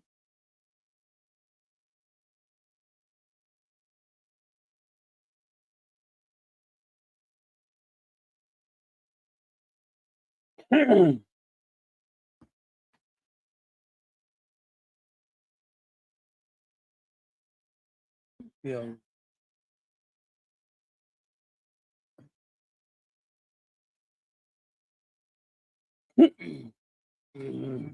Sorry about that, guys.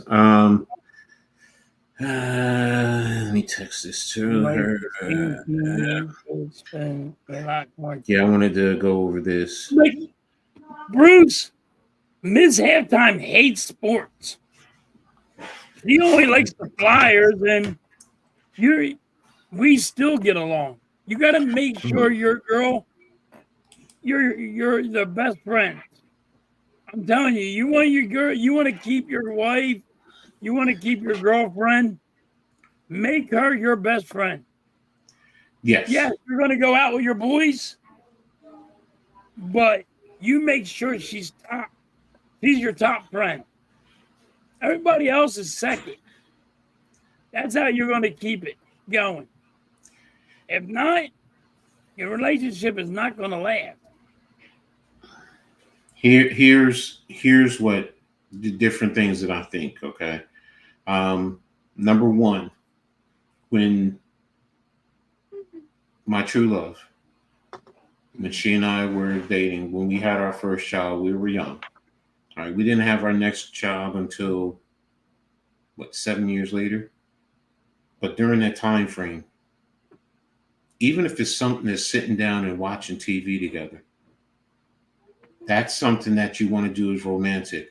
You come home, from work, fellas, just bring your girl a simple rose, a single rose, not a bouquet. Just walk in and give her a single rose, and just say I love you.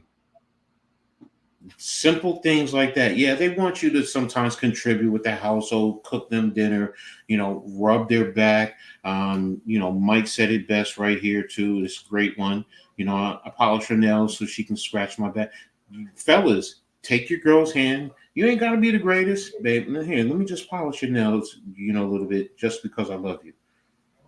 These are some things that you can bring to the table that brings advice. And ladies, if there are ladies listening, you can do some simple things like that. Hey, you may not understand sports, but sitting down and trying to watch it with your man, you don't have to ask questions, but you know what? Let me just sit with you, babe, and watch. I want to get to, at least try. And guys, you sit down and watch a chick flick with your girl, man. I mean, there's nothing wrong with it. So I mean, I'll be honest with you. You wrap your arms around you're watching. Next thing you know, she might be like, "Hey, babe, let's go upstairs."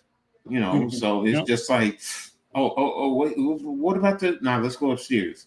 But again, there's the normal things: taking them out to dinner, yes, buying them all that, buying them this or that. And I admit it. Sometimes the simplest things matter more than the amount of money you spend. If you have a true ride or die woman with you, I'm not talking about the ones that are about that money, then But those simple ones, or you know what?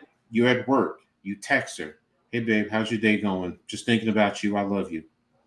You're beautiful, babe." Out of the blue, just text her, "Babe, you're beautiful. Babe, you're gorgeous. You know, I love your FaceTime once eyes." in a while Exactly. Little things like that. But while it you're at work. I uh, FaceTime Mrs. Halftime when I'm at work. And then after a while, she's like, you're getting on my nerves. But exactly. you gotta do something like that.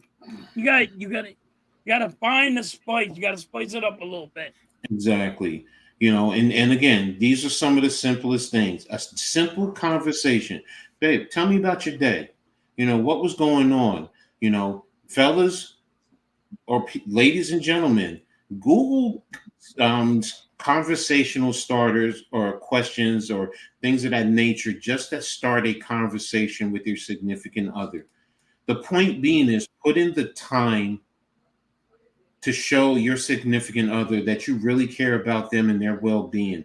It goes a long way. Fellas, I'm telling you, if you feel that women nag you too much, just doing little things like that go a long way where they will leave you alone. You'll come in and you're tired and you're exhausted, and she'll, "Babe, go downstairs." you know Next thing you know, "Babe, I got a hot bath for you. Come upstairs." Get in the tub and she's rubbing your back a little bit. You know, it, it may sound corny, it may sound whatever, but you know what? It works.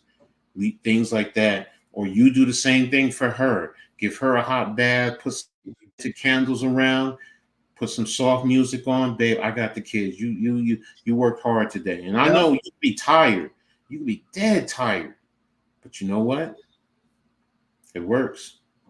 It works. It does a whole lot for you, And next thing you know, you come in the bedroom one day and she just has on your favorite negligee, and you're like, "Huh?" Your eyes will perk up, "Huh? Yeah, yeah, yeah." So, like, a lot of times, guys think you got to spend money. No, it's not. Hey, go for a walk sometimes. Yeah. If y'all have young kids, put your child in a walker and just go to the park and go for a walk and talk.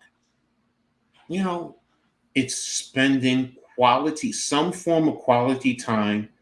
And yes, there's those romantic moments, looking deeply into her eyes, being genuine and sincere. "Babe, I love you. You're most important to me. You're all that matters." It goes a long way, you know. And be true and be genuine. Now, if you want to go out there and chase the women, be upfront and honest. And you know what? But if you're in a serious relationship, especially if you have kids, it's hard. It's Oh, it's hard. hard. It is. You don't a lot of people might not understand how hard it is if you have kids and trying to have a Mm-hmm. relationship. Mm-hmm. Plus, like for me, I'm a construction worker. I'm drained all day long. Like I'm drained now. And it's hard for even me to boost up energy just to have like that relationship. But like me and Miss Halftime will sit down, we'll talk and you know, and say, and just so she don't have to you gotta figure she's home all day long just talking to kids. Sometimes you need Mm-hmm. to just talk to an adult, Mm-hmm. you know? Mm-hmm. And but a lot of people in a relationship have a problem with it because it goes stale. You gotta have, your best friend has gotta be your woman or your man. Mm-hmm. You gotta throw everybody else on the back burner. Like that's how you gotta do. Like Miss Exactly. Halftime, she hates sports. Hates it. She's more involved in sports than I'm doing this now than anything. I will talk baseball. She's in the background chirping about the stuff that I normally chirp. And it's like, here she is. Like, we're all communicating on and having that's a relationship. Mm-hmm. It's the little things. You ain't gotta always bring out flowers and chocolate and candy, Mm-hmm. or you all right.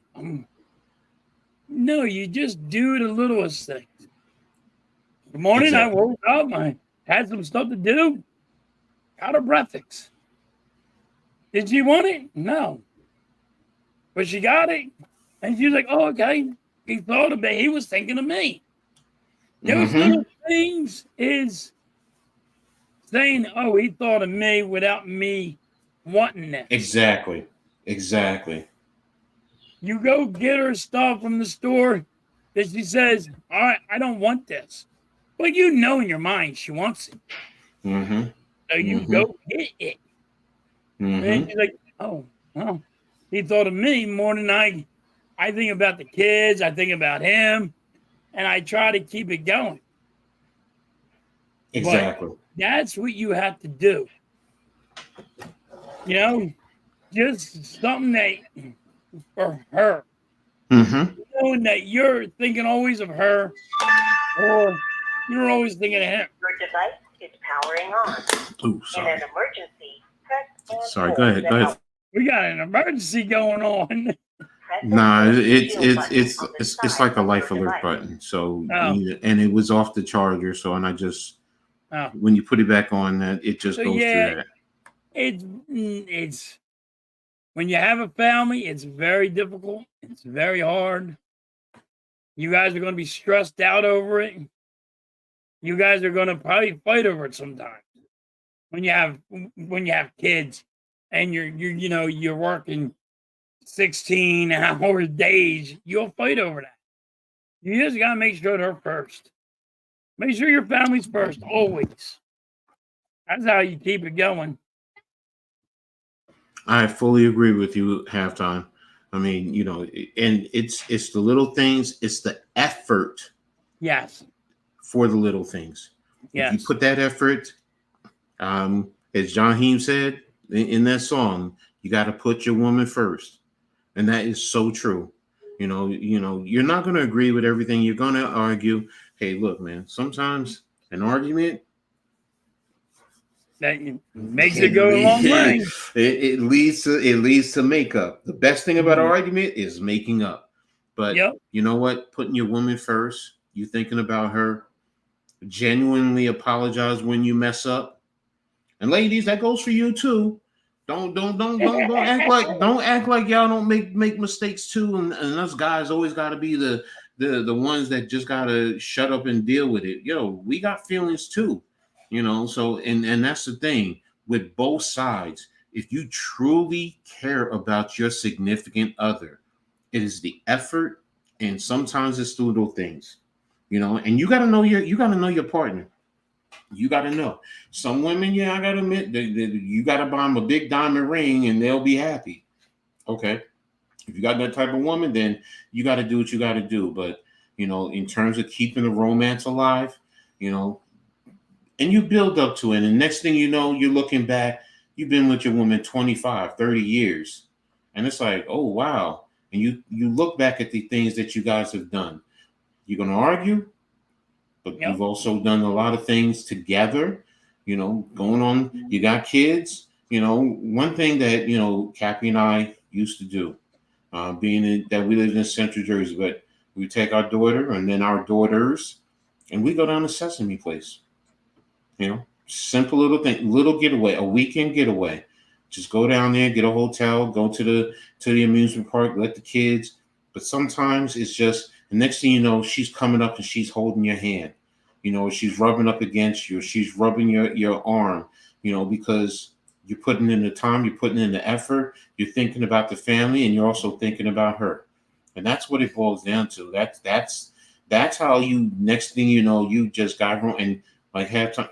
The next thing you know, you come home one day and she has dinner laid out for you, got a nice hot bubble bath for you, got some nice clothes laid out for you, bed, just you got your game going, got your beer sitting there, your little cooler with ice full of beer, you're like sit and enjoy, or she'll say, call the fellas, hang out with the fellas, so then all right, you're doing the right things, and and then in turn you do the same thing for her. Get her a massage. Sometimes a simple massage. Take her to the spa. Pay for a massage. What, $100? Next thing you know, just babe, this is your time. Boom. I'll come back and check on you later. I got. She likes to do and just go do it, or or just just take a kid off her hand. Yeah, exactly. Like I'll grab my daughter and we go in the bedroom and I'll go play with her and just give her some stress relief. Exactly. Of course, it don't last long because my kid can't go nowhere without mommy. Can't be too far away from mommy, man.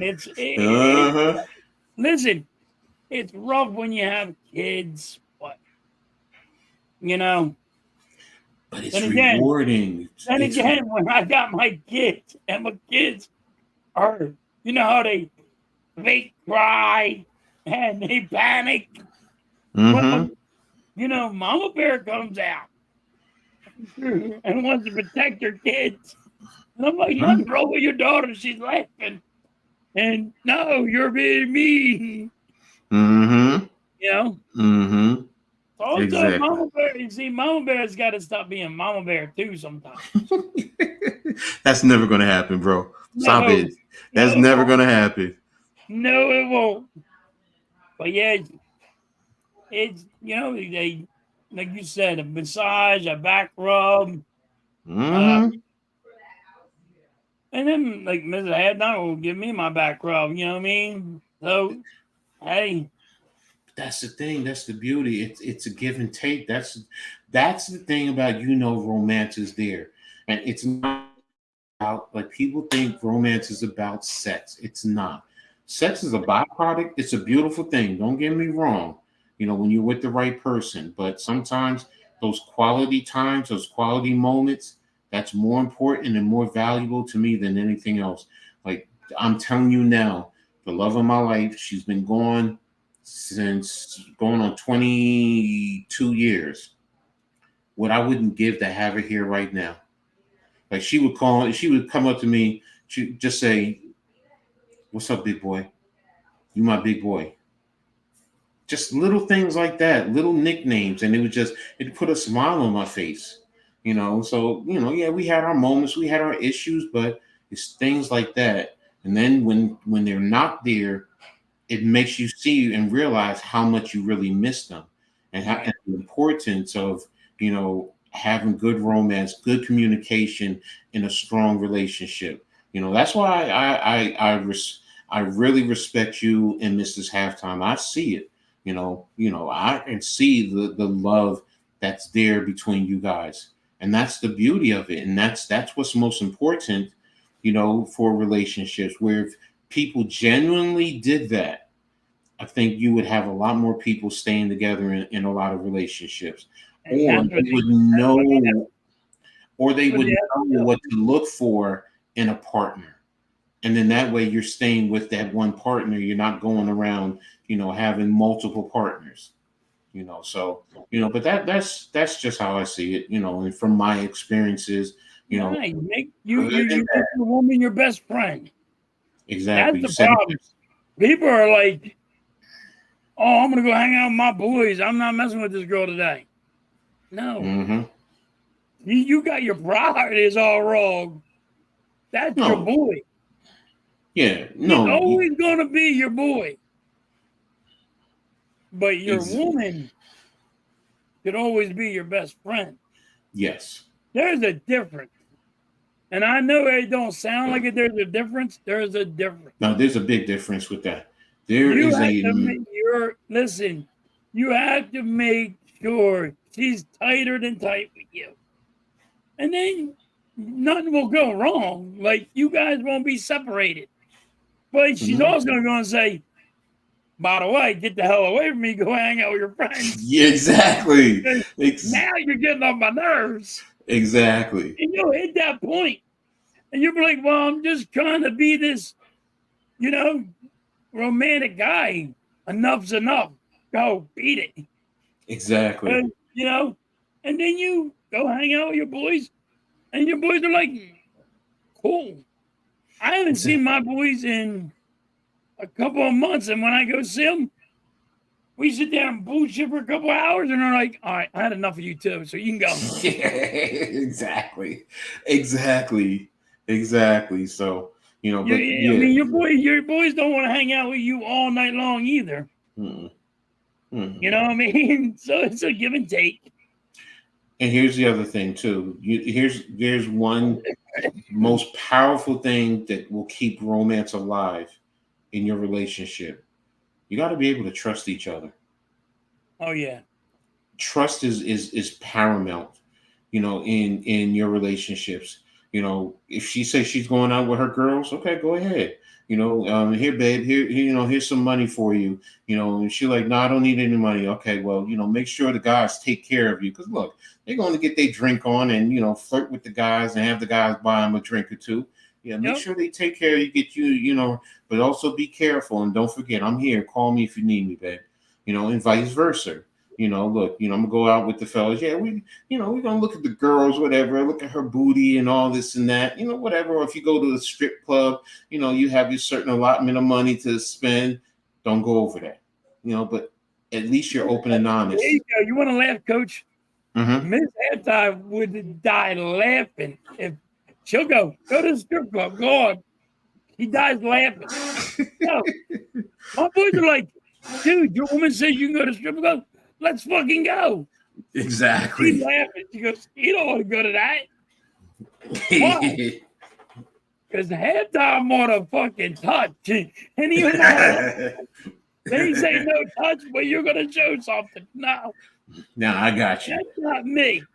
But, like, Miss Halftime goes on, she'll go to bring in the Poconos, and she'll go, I'm going to take my girlfriend to Poconos. We're gonna go down. We're gonna go away for a couple of days. Bye. Mm-hmm. Mm-hmm. You gonna be here? I'm like, yeah. You gonna be there? Yeah. Okay. That's Mm-hmm. it. That's it. Have fun. He went to Vegas. Mm-hmm. Went to go hang out with her boss for a week. They're like, what? She goes, what are you gonna do? I said, well, I can't go to Vegas because I need like 10 grand and I ain't got it. I'm a gambling fool, so I can't go to Vegas. I said, all right, have fun. He left with her friend. Went to Vegas for a week. Yeah, I dropped her off at the airport. Went back. They're like, you're cool with that? I'm like, yeah, why not? Exactly. I mean, you got to have trust. Exactly. You know what I mean? You got to have trust. If she wants to do whatever she wants to do, he can get up and say, yo, I'm going down the shore. All right. Are you going to go down the shore? No, I work down the shore. I'm not going down there. You all can have that. You're okay with that? I'm like, yeah. don't care how long you go down the shore for, and she'll go down the shore. It's you gotta let them go where they ask, but should they have to ask? No. Mm-hmm. You gotta have trust. And that's the Exactly. problem. There's no trust in a lot of No. relationships. Exactly. But good trust leads to a strong relationship and phenomenal romance. And Yep. I can't stress it enough. So, and that's the thing. Those are just some simple things to me that will help you keep romance alive in your relationships. So and don't be afraid. Heck, look, your woman says she has a nice butt. Yeah, she does. But now what do you say to your woman? But what do you like about her butt? Now you two are having a conversation about it. Now, guess what? You're getting to look with your woman. You're not sneaking to look. You're looking with her and then having a conversation. Yeah, I'm not allowed to do that though, Coach. Really? You know why? No. About what? And she will say, "Yo, look at her butt," and I'll be like, "Ooh," and I go, "What are you like?" No, we're not getting into that because you go out of hand. When I get out of hand, so. Oh, see, now that's the story. Now she knows you. See, I'm trying to make a group. I'm trying to get the group to go on. All right, player. It goes to my head. I'm like, we got a group. See. All right. I'm sure I can get a group going on. Mm-hmm. Yeah, all right. See, I ain't talking about that now, man. But that's what my mind said. Yeah, you're right. You don't need to go there. You're right. You don't need to go there. So I'm just saying, guys, who you want to build up a strong relationship in good romance. The point is you can have good communication. You can have good. You could say as a man, oh look at him. Look, and men think it's that's too no. Look at him. He's handsome. He has a nice build. You like his build there? Now some women probably look at you like, huh? Some are like, oh yeah, what do you like about his build? Okay. All right. There you go. But you're having an open communication. You're having an open dialogue. Exactly. Yep. So, and next thing you know, she'll probably, babe, why did you ask me about him? I thought he was a handsome man, and I just wanted to get your opinion, what you thought. She might think that's a little weird. Right. Did you? No, I just wanted your opinion, and I felt, here, you're my best friend, and I just wanted to talk to you. Yep. Ooh, guess what? The walls will start crumbling down, and she'll feel comfortable. And that's what you got to do. You got to start making both of you got to start feeling comfortable, that comfortable zone. Exactly. Everybody puts that wall up, and some of them is steel, some of them friggin' a mountain to climb, and couldn't be like that. Exactly. So, but anybody else have any comments or thoughts about romance and keeping romance alive in their relationships? So I guess not. I mean, we're gonna start to wrap this up. What do you got going on for the rest of this weekend? I'm streaming the baseball game today, and then tomorrow I'm Good Morning Wake Up, and streaming the baseball game for tomorrow. Had to change the Good Morning Wake Up tomorrow because of the basketball game. Yeah, Mitch did the basketball game today. Yeah. That's right. United States definitely won today. They beat Puerto Rico, and they ended up with the number 1 overall seed in the basketball tournament. So, it's going to be interesting going down because now it's starting to get into that medal time. They're going to be playing for the medal. So, guys are definitely stepping up. Anthony Edwards was phenomenal today. So, but it's going to be. Not been looking good, huh? Well, he played a little bit better today. I'm not saying he played his dominant self, but I think he had like 11, 12 points today. and had a couple of nice blocks. He seemed a little bit to move around a little bit more, so it was cool. He's always getting booed by everyone whenever he goes out there, so he's relishing that. So, but yeah, heck, even Steph Curry looks a little bit off. They were joking that he needs to shoot further back because the 3-point line is too close for him. So but I mean, the Americans though haven't played together as much as the other teams have played together Right. for years. So, but the talent for the Americans definitely shines through. And I think today they won by 26 points. I forgot what it was. Results. Let me just double check that.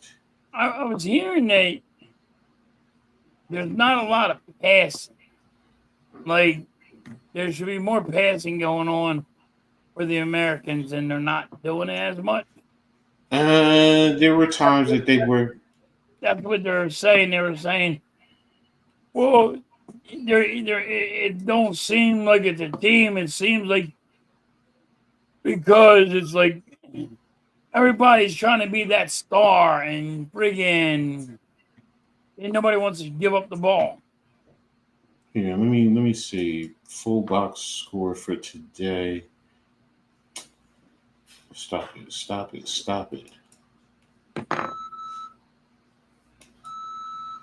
What the heck is this?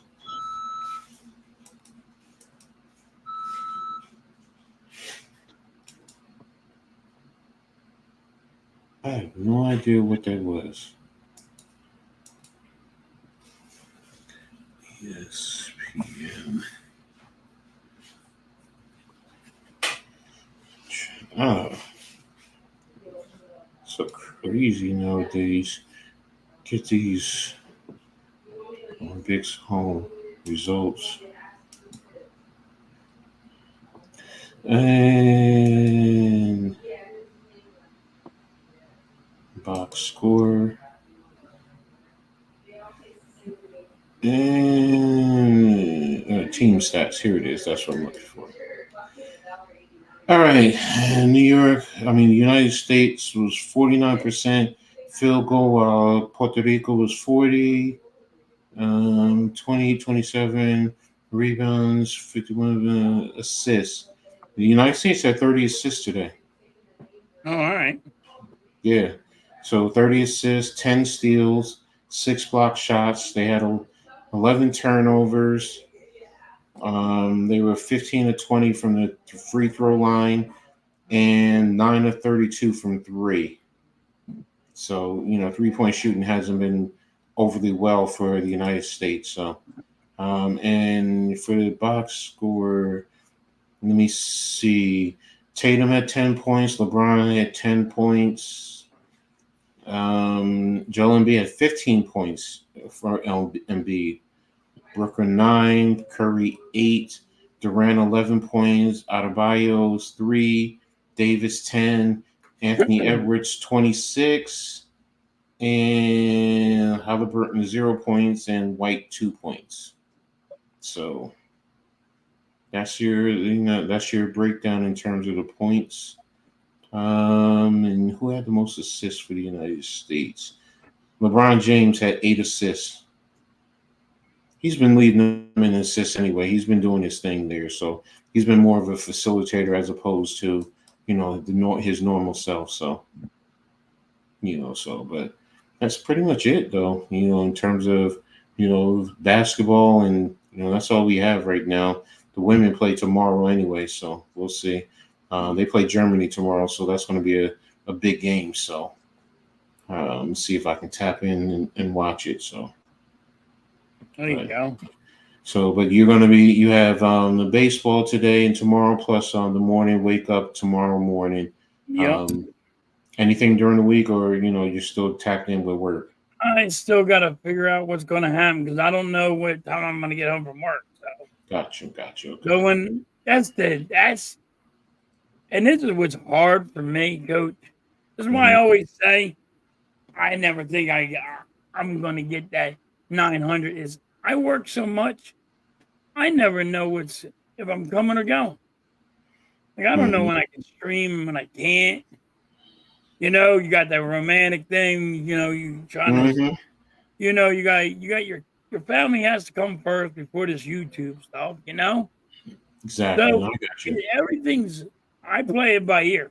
If Miss Halftime says you streaming, I don't know. Am I streaming? You tell me. Like she tells me what I'm doing. She goes stream. I okay. You want to do something? We can do something. You don't want to do nothing? All right. I always try to do whatever she wants me to do, and once again, she wants me to build this up. So that's why I've been putting all the work in. My son and my wife decided I wanted to do this. I'm old. I don't do this shit. You know what I mean? Yeah, I got you, bro. I understand. Definitely understand. I mean, don't you sometimes just say, "Yo, what am I doing?" You know what I mean? You just sit there and say, "Yo, what the fuck am I doing? I'm old. I love talking sports, but it's also family has to come first." Exactly. You know, and there's nothing wrong with prioritizing. You know, that's the right thing to do. So, so I respect that. So, let me see. Tomorrow in the Olympics. What's your plans? Tomorrow I got. Wait a minute. I have what is it? Giants conversation with NYG 22, also known as Unpopular Opinion Sports. Nothing else. I'm trying to see about the women's basketball tomorrow. Yeah, it's 11:15. I doubt if I'll be able to stream it. I'll probably just have it on my TV.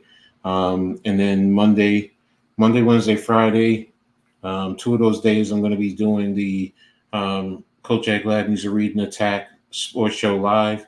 You know, and then the other day I'm going to be introducing my new show. I'm doing it for the R. Tuesday is going to be Heart of the City with NYG, talking New York City sports and more. Wednesday, Pick and Roll podcast on the Hardcore Sports Network. Thursday, Full Court Press on the Hardcore Sports Network. Friday, the Black Top podcast with NYG. And then another episode of the Halftime Adjustment next Saturday. So definitely going to keep myself busy as always. So that's pretty much it. You make that sound like we gave you absolutely no choice. Mm-hmm. You didn't give me no choice. Yeah, I know how that is. I know how it is, bro. So, but that's pretty much it. That's what I got going on. So, and I want to thank everyone, who tapped in today. You guys have been phenomenal. It's halftime. Mike Green, Bruce Harper, who else? Nick was there. Charles Adderley, Fly Eagles Fly. I'm trying to make sure. Daniel Berry, always a great supporter. Always there. Usually right at the very beginning on every last one of our streams. Yep. Tribe, thank you for being here. Coach, did you see my stream last night?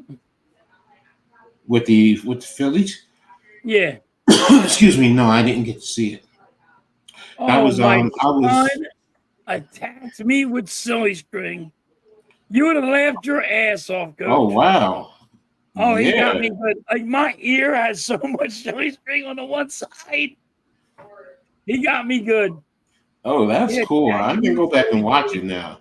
I can definitely go back and watch it. So, I think I will when I have a moment. So, you have a moment. Check it out. It was funny. He got me good. Let's see, Victor. Definitely gonna check that out. Victor Tandalo. Thank you. Star Wars 99. Arku. Skeleton. Anthony Manzano, Man Cave. I'm trying to make sure got everyone. Looks like definitely did. Anthony, Nick, Victor, Skeleton, Cameron. Thank Cameron. I will be streaming sports. Raph, thank you for being here. You guys have all been phenomenal, man. I can't thank you guys enough. Alex from Big Blue in the Big Blue in the Bronx. You guys have all been outstanding. Everyone else who's just been back there just watching, thank you for being here. Make sure you guys hit the like button. Go back and rewatch this. You know, I mean, there's nothing wrong with that. You know, some great stuff that we had, great conversation. So, Yep. But that's pretty much going to be it. We're about ready to get out of here. Until next week, as I always say in sports, make sure you guys turn it on and turn it up. Talk to you next week. Peace. Peace. Catch you on a rebound, guys.